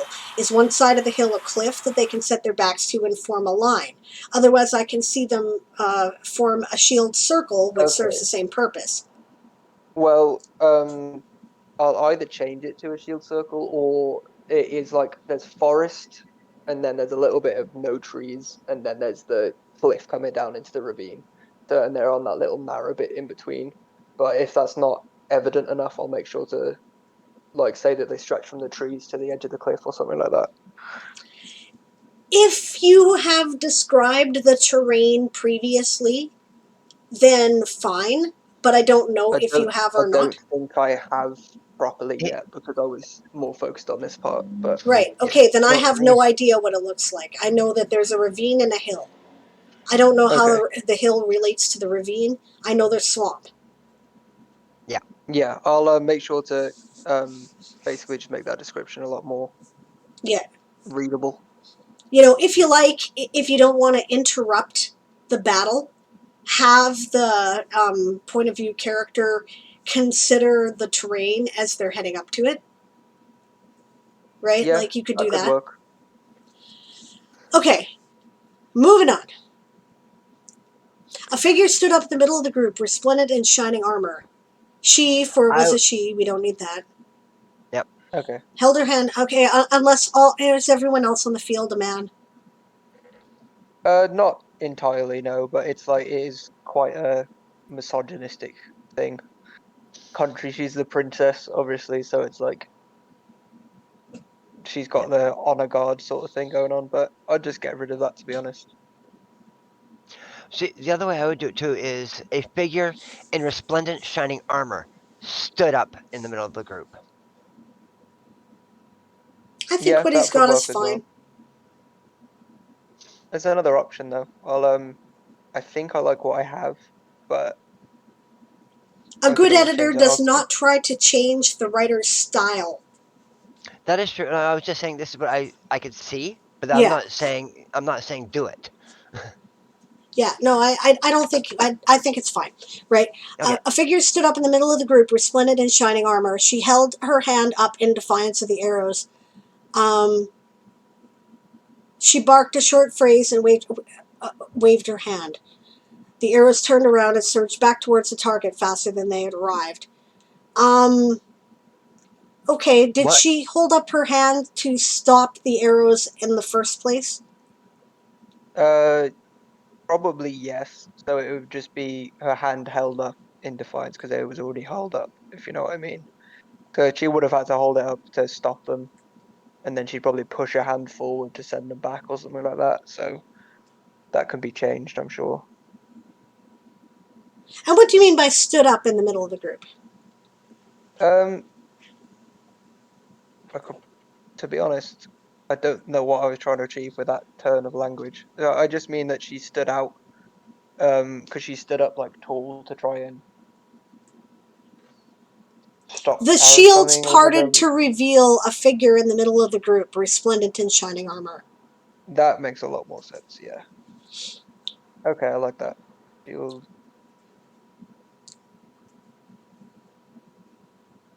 Scribe says, I feel very short clues about geography are important in a fight scene, just little orientations. Yeah, so they can be. Yeah, definitely. Yeah.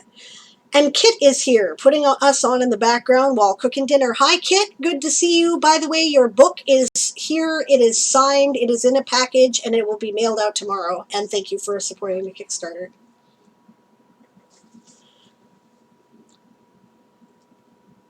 So would you say like her hand was held aloft in defiance of the Yeah, her arrows? hand was raised in defiance of the arrows. Her hand Okay, was held aloft in defiance of the arrows. Exactly. Either one. something to that effect. Yeah. Yep. Okay, I like that. And I like in defiance of the arrows, by the way. That's good. That's like, no. You Yeah. know, I Yeah. like it. I like it quite a bit. Okay, thank you. Right, good to know I'm doing something okay. Perfect. Right. So where did I we mean, get to now? thing is, you could have still had. She barked a short phrase and flicked Oh, no, I her like head this. and pushed it. I Oh like yeah, that works this. too. Let him Yep. go. Let him go. He's Oh on yeah. a roll now.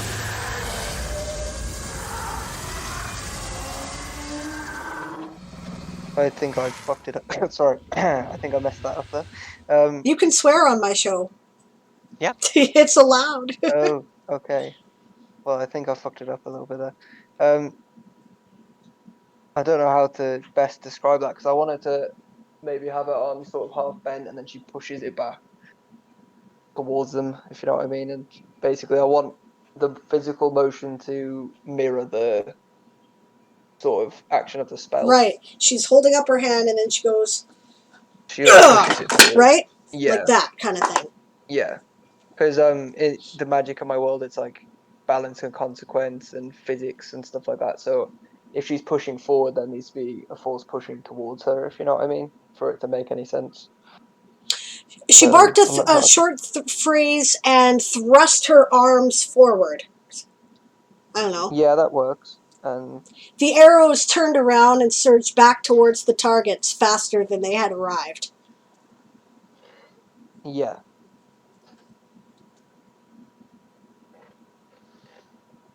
At least a dozen men screamed in pain and fell into the ravine over their brethren who were trying to struggle up the hill.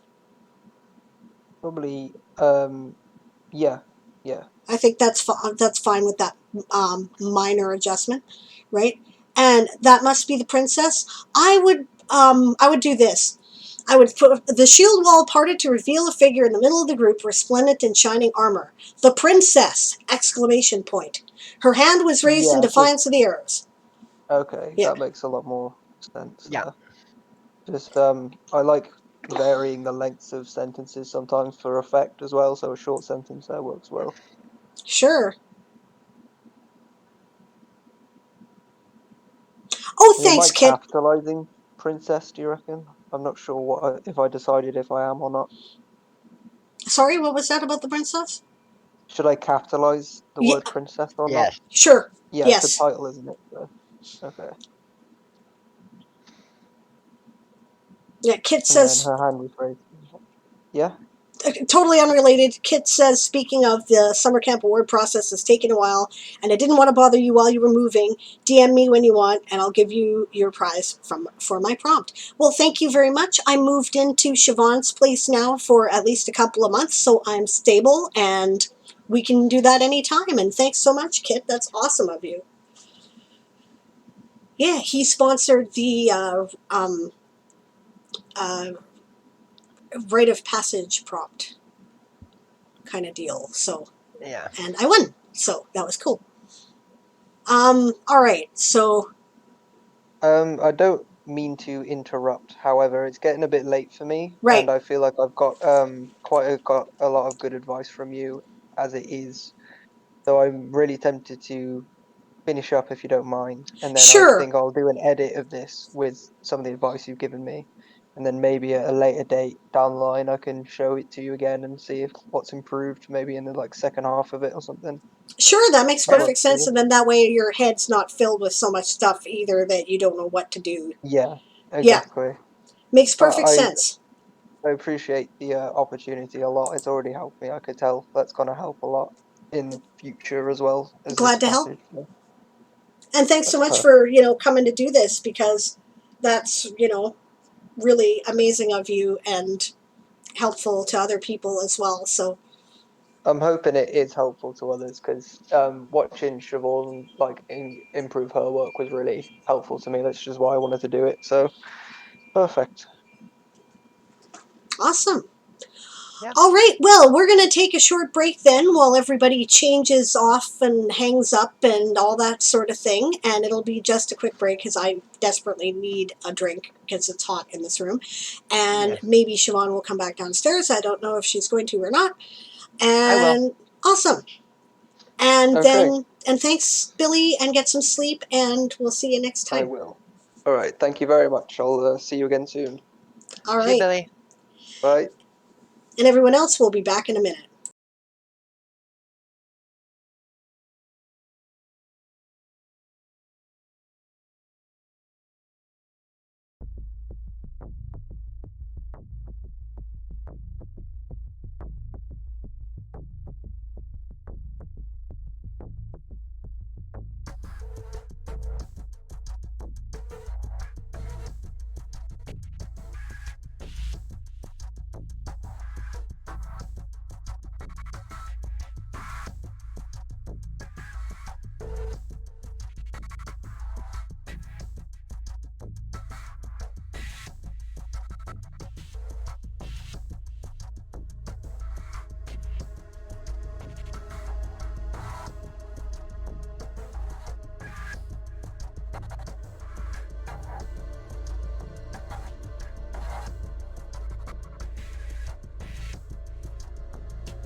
right, and we're back. Okay, Scribe, have at her. Send me the link. Let's do it. Don't forget to redeem your showcase, guys. That rule did not suddenly cease to exist when I moved. No, Bill, you had done that months ago. Yeah, that's right. Yep. Yeah, absolutely. Yeah, no worries, Scribe. We got time. Yeah, weather cooling down. It was cool for about a week, and now it's like hot here again. But I don't mind that this time of year. Also, having a south-facing window increases the heat in the room. Night cold, day hot. Oh wait, we're in a desert.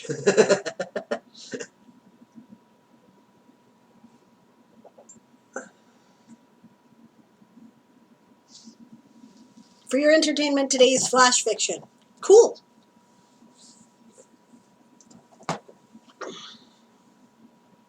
We will be not reading it on stream if we do not use the channel points, but we can have a look. Yep.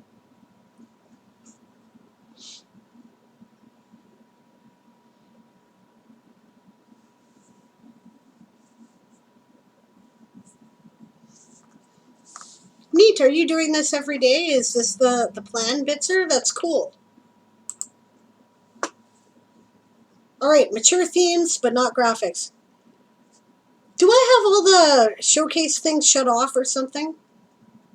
Just a second.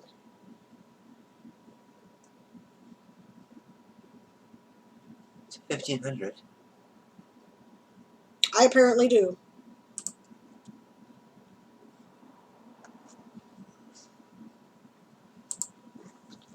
All right, well, that's my fault.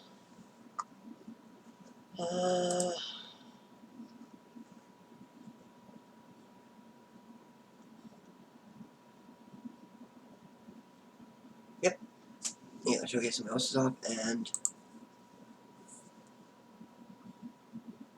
Okay, so it's worth 2,000 points to do those, by the way. So, catch up when you can, Scribe.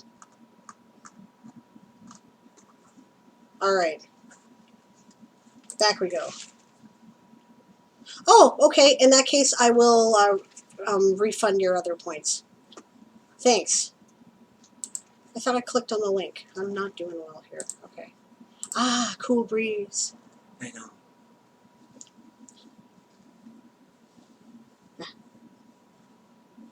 Okay. All right. Let's do it.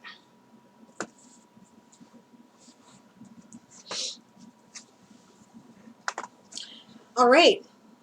So this is from the new Deseret world that Scribe does, which is a science fiction space opera world that I really like. Scene: the LSC targets Tiancum. Did I pronounce that right?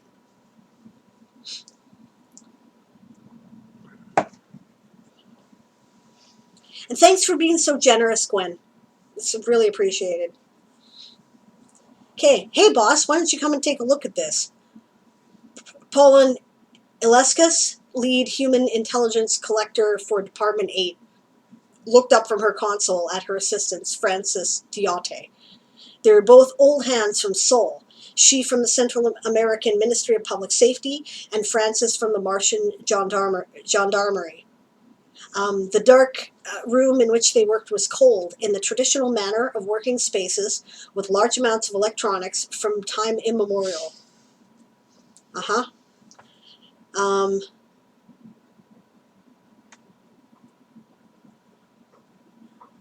I think rarely do I get a chance to tighten your writing because you were, very good. But large amounts is something I think you could tighten. They're in the traditional manner of working spaces filled with electronics from time immemorial. Or, walled by electronics from time immemorial. Something like that, maybe.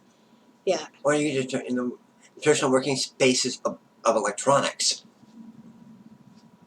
Yeah, I don't think that's good enough because it doesn't describe the overwhelming, like, I mean, it could mean somebody with a computer desk that's covered in computer parts, right? Yeah, true. Right. I mean, be brief, but be specific. That makes sense. Yeah. Okay. Filled with electronics, that works. Yeah. There's nothing wrong with what you've got. This is something that can tighten Well, it for you. part of the reason I was saying just with electronics because the next sentence goes into how much there is. Not really. That describes the workspaces. It doesn't describe anything about the electronics. The 5 workstations of their department were arranged in a pentagon, each facing the hologram projector in the center that served as the room's main illumination. Seeing that he had grabbed her attention, I like that. I like that visual. Very science fiction. Yeah. Yeah, very cool. Reminds me of illustrations on the front of Honorverse books. Yeah. Okay, seeing that he had grabbed her attention, Francis tapped a few keys and the projector brought up the pictures and bios of 2 individuals marked with the Deseret flag. As you're aware, I've been working on the heads of the Deseret delegation, Dare Klepp and Tamalatu. Francis looked to Pauline for confirmation and she nodded slowly. There were many delegations on board Lee Starbase, but the Deseretis were special. Most delegations had been transported there in style on one of the LSC's courier vessels, but the Deseretis were one of the few star nations in the region who had access to hyperdrive-capable ships. Not only that, but they even had, for the region, a respectable system defense force, which meant that the LSC was interested in finding ways to compromise them. Yeah. Do you want to continue? Okay. You're going to do the one voice. Fair enough. Okay. Memory refreshed, Paulin arched an inquisitive eyebrow in Francis's direction. And how's that going so far? She asked. To be honest, not well. Seeing her frown, Francis typed command on his console. Bring up surveillance footage clips featuring both Klepp and Latu. We feel like we've gathered enough data to determine possible access points on each target, but neither has chosen to accept rooms on the station. That limits our options. And the few agents we've sent in public have gotten the cold shoulder. Latu's a prig, but Klepp is almost worse. He seems aware of what we're trying to do and is just amused by the whole thing. In many cases, we haven't been able to get to either one, and I don't think we will. Paulin leaned back in her chair and frowned, watching a clip of Clough pretending to be unable to hear the voluptuous blonde LSC agent trying to chat him up during a sumo match. Judging from the grin Clough was trying and failing to suppress, it seemed that Francis's statement was on the mark. Don't need the S when you end a word with an S apostrophe. Yeah. Rubbing the tip of her nose, she mulled the problem over before turning back to Francis. Any luck with their close contacts? Paulin asked. Francis shook his head. Not so far. At least none that matter. The heavy hitters in their delegation are also on guard, and that's only increased over time. So we've had a harder time than usual. But I had the AI run a relationship net analysis, and I think I found something we could use.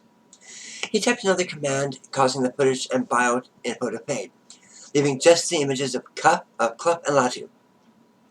Lines grew out of them, each one linking to a new face, representing a member of the Deseret delegation they had regular contact with. From these new lines branched out to images of their closest contacts, until a vast web had materialized on the screen. I like it. I can see this very clearly in my head. Good description. Yeah. That's still you, yeah. So stay with me here. We've had no luck with Klepp or Latu, or even any of their direct subordinates. So I decided to ignore them completely. Instead, I had the AI look for the individuals with the highest number of connections, weighted by the value of those connections. And when I did that, I found this guy. The web shifted as it refocused on the image of a young Deseret male, with numerous lines branching out from it like the rays of a star. A name appeared under the image. Tiancum Gardner. From what we've been able to tell, Mr. Gardner here is a low-level analyst.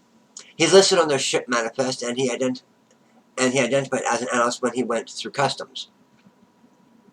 but he's not on any of their delegation department lists. We think he's a kind of loose string, and yet. Francis typed in a command, and most of the lines and images connected to Tiancum's faded while others glowed a soft red. He seems to have uncommon access, regularly having conversations with delegation members at each hierarchical tier. Additionally, he has a room on the station and often wanders off by himself. I don't know if it will lead to anything, but I kind of want to tag this guy. Pauline leaned back, pursing her lips as she examined the contact web line by line. Truth be told, while she was impressed by the analytical work, she was also unconvinced whether Francis's lead was going to amount to much. Same error there, no S after the apostrophe, when the word already ends in S. Human intelligence work, however, often involved compromising seemingly insignificant members of an organization. Her superiors had not set any deadlines on their collection, a state of affairs that endeared them greatly to her, meaning that if Francis wanted to take a longer path to his main objective, he was free to do so. Besides, she thought, as she looked at Tiancum's bio, the target was relatively young. Even if he was junior now, there was always the chance that he would rise in importance later, in which case, she thought as she came to a decision, it made sense to compromise him when his guard was down and no one was paying attention. How do you want to do it? Pauline asked. Smiling widely, Francis keyed in a new command and the contact web faded away. Tiancum's biographical data expanded to show categories of stimuli with bars below each one showing the amount of engagement they generated. We never thought to look at this guy before, so all we have right now was generated by the AI's passive surveillance since he got on station. We don't have any evidence yet of ideological wedge issues, and so far he hasn't dabbled into any substances that could lead to dependency. Any gambling? Pauline asked, examining the bars of engagement statistics. Francis shook his head. Surveillance shows him pretty interested in some of the games, and the AI tried to steer him towards that. However, it seems that his interest was effectively neutered when he learned money was involved. Pauline chuckled. If he really is just a small-time analyst, I wouldn't blame him. Probably much more than he thought he could afford. She paused, eyes squinting. This data isn't sorted by highest engagement? I just want to set the stage, boss. Francis tapped a button and the stimuli bar shifted, with the highest engagement categories now at the top. Pauline's eyes widened for a moment before laughing at the data on the screen. Looks like your boy has a roving eye, she said. Francis smiled, bringing up surveillance footage featuring Tiancum in different locations, trying and failing to discreetly glance at female staff. I'm going to pause for a minute here, right? You need to break up these paragraphs differently. One paragraph. I just wanted to set the stage, boss. Francis tapped a button and the stimuli bar shifted, with the highest engagement categories now at the top. New paragraph. Pauline's eyes widened for a moment before laughing at the data on the screen. Looks like your boy has a roving eye, she said. New paragraph. Francis smiled, bringing up surveillance footage featuring Tiancum in different locations, trying and failing to discreetly glance at female staff. Oh, he's a very healthy young man. I'm surprised he hasn't sprained his neck turning around so often. Which, to be fair, is what the staff is there for. Cute, by the way. I like the way you've done this, Scribe. This is good. Pauline grunted in agreement, watching footage of Tiancum ordering a meal at one of the French-Vietnamese restaurants on the station's upper level. He stiffened as his waitress, dressed in a baby blue silk Aodai dress, finished writing his order and patted his shoulder with a brilliant smile.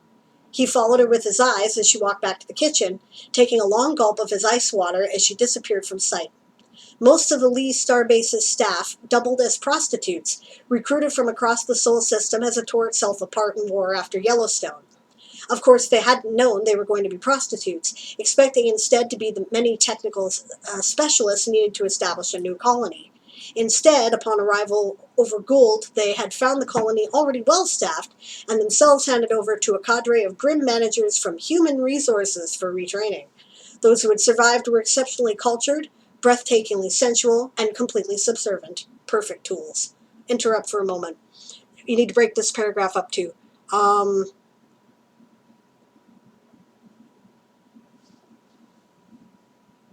maybe not. No, I've changed my mind.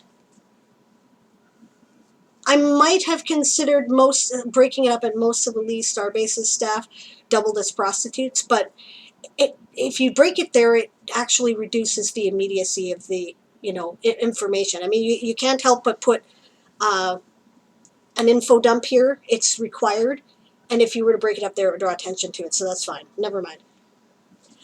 Paulin grinned as she watched Chiang come maintaining a stiffly proper posture as his waitress returned with his food. As she set his meal down, his eyes remained fixed on a flower arrangement on the wall across from him, a blatantly obvious attempt to not stare that only emphasized how aware he was of her physically. Finishing the task, the waitress once again smiled beatifically before walking away.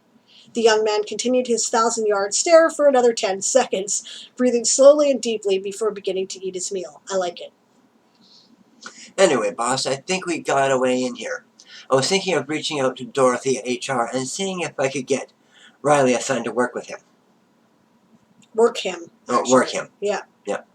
Paulin winced, shaking her head quickly. Francis, that would be like using a missile to crack an egg. She'd devour the poor bastard. Besides, if we used an asset like her, it would draw too much attention. If you want this to work, the last thing we need is Clough getting wind and ordering your boy off the station. She leaned back, tapping out a beat on her leather armrests as she mulled the problem over. Frances kept silent, knowing that interrupting now would only frustrate her. Oh, actually, I should probably leave this to you from this point, shouldn't I? Frances kept silent, right? Oh. Francis kept silent, knowing that interrupting now would only frustrate her. He contented himself with refilling his cup from the office tea kettle while he waited, inhaling the soothing lavender. Oh, good choice. I like that. After a few seconds, she sat up, typing in a command that brought... This is for me now. Yep. Okay, right. Again, break this up differently, right? You need to separate the actions, right? You need to have one person do actions in one paragraph and conversation, and then the other person do actions and conversation in another paragraph, right? Because otherwise people get confused. So you can see it with us trying to trade off the reading, right? So, which is actually very cool that you're here to do that, because it really demonstrates why it's confusing and why it's important to do that, right? I would do this, okay, this whole paragraph. Pauline winced, shaking her head quickly. Francis, blah, blah, blah. If you want this to work, last thing we need is Clough getting wind and ordering your boy off the station. Not that it's blah, blah, blah. It's actually really cool. I like what you're doing here. Just, I didn't want to read it all. Okay, include this in that paragraph. She leaned back, tapping out a beat on her leather armrests as she mulled the problem over. Start a new paragraph. Francis kept silent, knowing that interrupting now would only frustrate her. He contented himself with refilling his cup from the office tea kettle while he waited, inhaling the soothing lavender. New paragraph. After a few seconds, she sat up, typing in a command that brought up a new bio alongside Tiancum's. She pointed at the hollow confidently. We'll put Rukia on him. Francis arched an eyebrow as he perused the personnel file. Are you sure? Says here she's still prey, not predator. Paulin grimaced as he spoke, reminded again how much she hated those monikers. Predators were those prostitutes that had graduated from human resources training, not just tools, but willing participants in the covert activities of the LSC. The position came with its own privileges, ranging from no longer being forced to pay the hundreds of fees that kept most staff in perpetual debt to the corporation, to being, you need a comma there, just because it's a long sentence, to being able to refuse customers they didn't want to take. Prey, on the other hand, had no such privileges, trapped in a cycle of indentured servitude that made them effectively slaves. Okay, you know what? I actually was very sympathetic to these guys right until about that. Now I'm like, you bastards. Okay. For those with good enough looks and the proper skill set, the transition was a no-brainer, but competition was fierce. Only those individuals who had accumulated enough points by giving exceptional service could apply for the few select slots human resources opened up each quarter. Worse still, applying and failing would reset an individual's points, forcing them to work their way back up from scratch. It was a cruel system, but there wasn't much Paulin could do about it. Okay, I'm a bit more sympathetic now. I might consider breaking the paragraph at it was a cruel system. As much as the practice might disgust her, she was just as trapped as the prostitutes were. Those who spoke out against corporate policy or even tried to leave were rarely seen from. It's either seen or heard from. Again, pick one. Besides, when the choices available to her were roughing it on some backwoods neo-barbarian planet or a stable, well-paid job, Pollen knew what her choice would always be. That's a point in her favor, I think, Pollen said. Anyone more skilled than her is either already assigned or too visible. Rukia has had enough points to apply for a few quarters now, so she wouldn't have submitted her application if she wasn't confident she was ready. She's also well-educated and phenotypically exotic to Deseretes, while being just relaxed enough not to scare off these religious types. Pollen drummed her fingers on her desk as she gave Rukia's profile one last examination. Satisfied, she turned back to Francis with a shrug. She wants a shot, and I say we give it to her. What's the worst that could happen? Technically, that was Pollen's line, but that's Yeah. okay. Yeah. Yeah, I'm going to go back and split things up when I rewatch the stream. Okay, cool. Scribe says this place is supposed to be what would happen if Amazon bought out the CIA and had them run Las Vegas. Oh, that makes sense. No, I totally got that, actually. I totally got that. Yeah, this is corporate hell, right? The corporate hell of the future. And you know, this is a thing worth considering, right? As we begin to do things like these private companies doing space exploration, right? Or these public-private partnerships. You think Bezos is, you know, and fucking Musk are sending shit into space because out of the goodness of their heart, right? No, they're not. You know what they want? They want to control space, right? Money. I mean, why not? They've got their damn corporate empires here. Why wouldn't they want to establish the corporate empire in space? I think doing these private-public partnerships are a devil's bargain that's going to come back and bite us in the ass. And, you know, I like the fact that you're kind of following this to its conclusion there, Scribe. You're looking at this and you're going, I do think that this is exactly what would happen with refugees trying to escape an apocalyptized Earth, right? We certainly see it all over the world now. This sort of indentured service was very common for people who tried to come to the New World, as you know. Yeah, because no one will accept their dick pics here, says that is legit. Oh, AG, thank you. That is so legit. I mean, come on, obviously. They used to compete with missiles as their substitute phalluses, and now they're doing it with spaceships.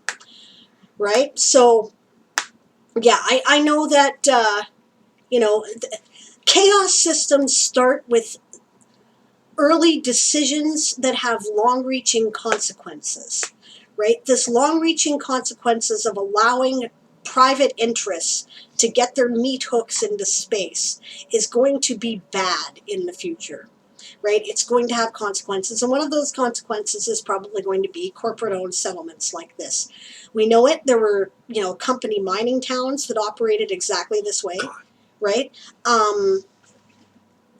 This is what humans, this is what we do, right? So, yeah, you agree, right? So I like the way you're looking into this. I think this is very realistic.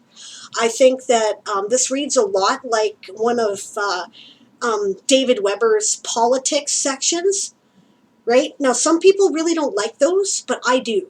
Because I really like the fact that people, you know, I like to know what the bad guy's thinking and that they're smart and they've got a good plan, you know? Because then I worry about how the protagonists are going to, A, discover what's going on, and B, counter it, right? So, yeah, Dixon Space, the Rockets, and the CEO, says Author Goddess. 100% on your page. 100% on your page. Yeah.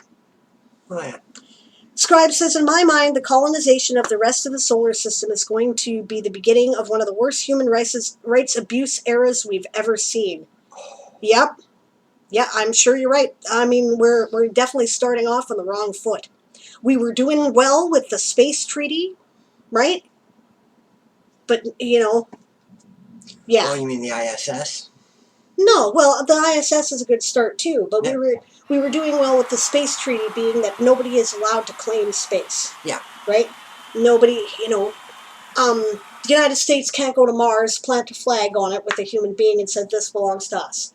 And even though the U.S. put their flag on the moon, it doesn't belong to them, right? No. It belongs to the human race, right? Unless we encounter another species out there in our solar system, in which case we're going to have to start negotiating, right? But yeah, I legit see it your way, Scribe. I see all the things you see, and I like the way you're making people think about it. Oh yeah. Yeah, Amazon is suing NASA because they lost the space shuttle bid, putting the program back decades. Yeah, exactly. This is the kind of bullshit that's going on. They're mad because SpaceX got it and they didn't. Oh, cry me a fucking river, Bezos. Bezos, you do realize that you're going up against the American government when you do that. You know what? This will be very interesting. It will be very interesting to see how this plays out. Oh, yeah. Because it's been my opinion that we don't really have governments anymore. Governments are operated as puppets by the corporations, right? And I think that I would really like, because if this plays out the way I think it is, then I'll expose it, right? If the government wins, if NASA wins, then I'm wrong. If Amazon wins, then I'm right. And if that's the case, this is the cyberpunk dystopia we warned you about, and we need to make plans to overthrow the system, right? Yeah. Yeah, Scribe and I are like getting all political.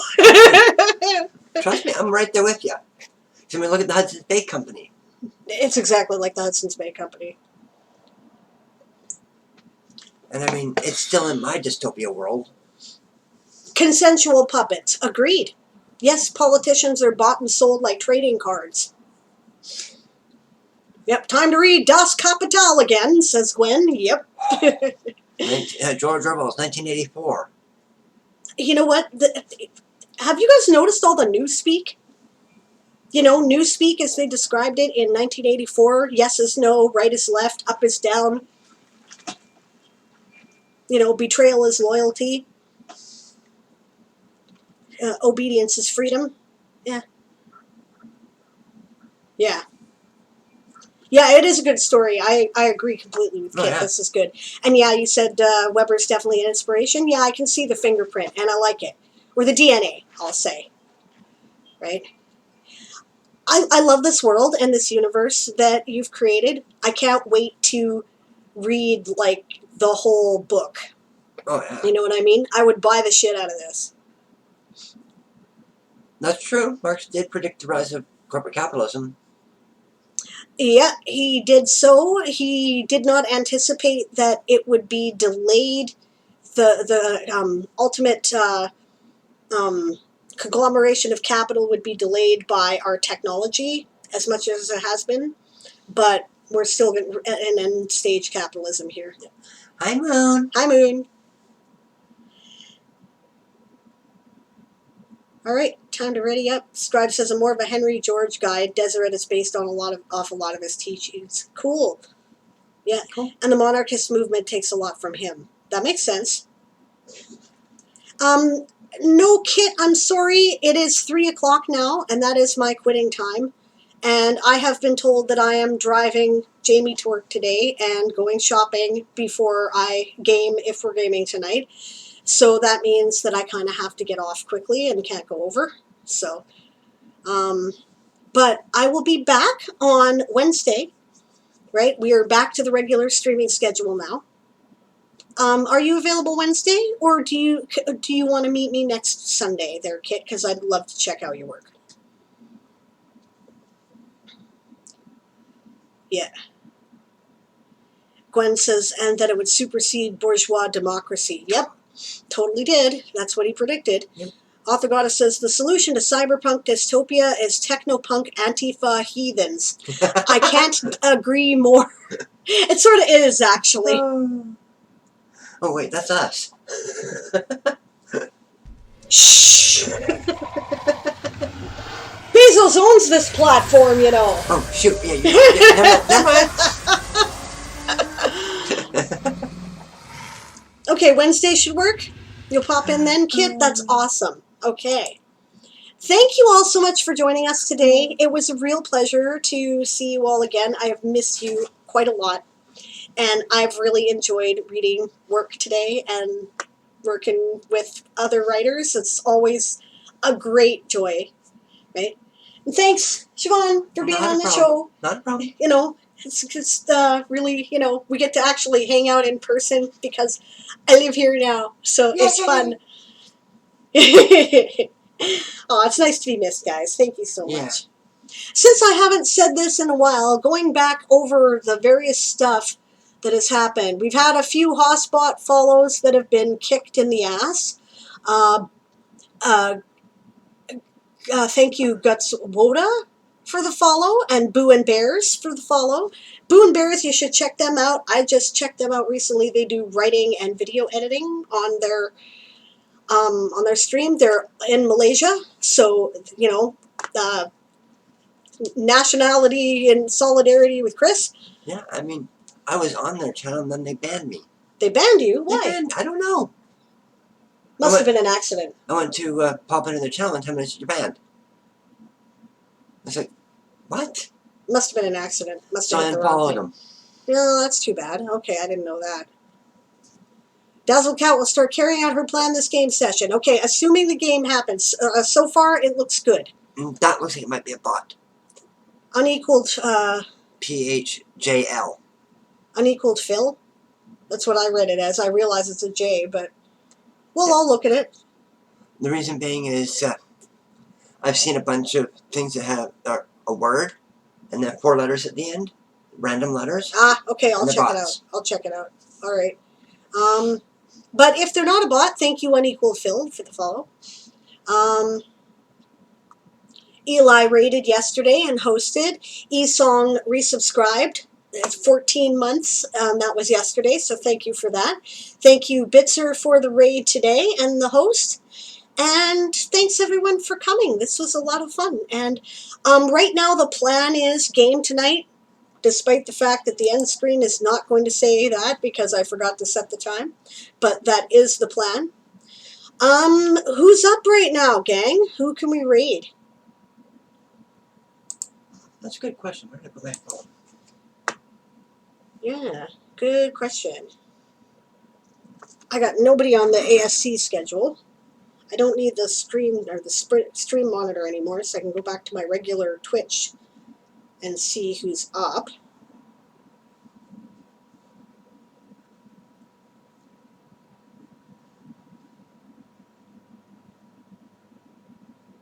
Oh, I've got Sometimes I Novel. They're good. Do you want me to? You guys into writers or? Elria as well. Oh, Elria is also. Oh, Elria. We haven't been to Elria in a while. Let's go raid Elria. Elria is a writer. We met Elria during Writers Conduit, so we're gonna raid them. And they've been in the channel a few times as well and hung out. So, and I do believe they play Game of Tones with us. So hopefully, currently the plan is I will see you guys in 3 hours for Toy Soldiers Old School. If I pass out in exhaustion in the meantime, I will let you know, but so far the game is on. When you get to Elria's channel, don't forget to shout, "Prepare to be boarded," because we are the Sable's privateers, and Monday's our day off, but we will be back on Tuesday with Ask an Old GM at 2 p.m. Pacific. What is that, 5 p.m. Eastern, 9 p.m. GMT, 10 p.m. in the UK, and what time in the morning was that in Oz? It's 10 a.m. in the UK. Right, It would be 5 hours and then switch to AM PM, right? So 7 5, a.m. 7 Right? Yep. 7 a.m. in Australian Eastern Time. And I'll be back on Wednesday at my usual time. So we will see you then, and it's great to be back, guys. I've missed you so much. And I had a great time today. Thank you so much. We'll see you.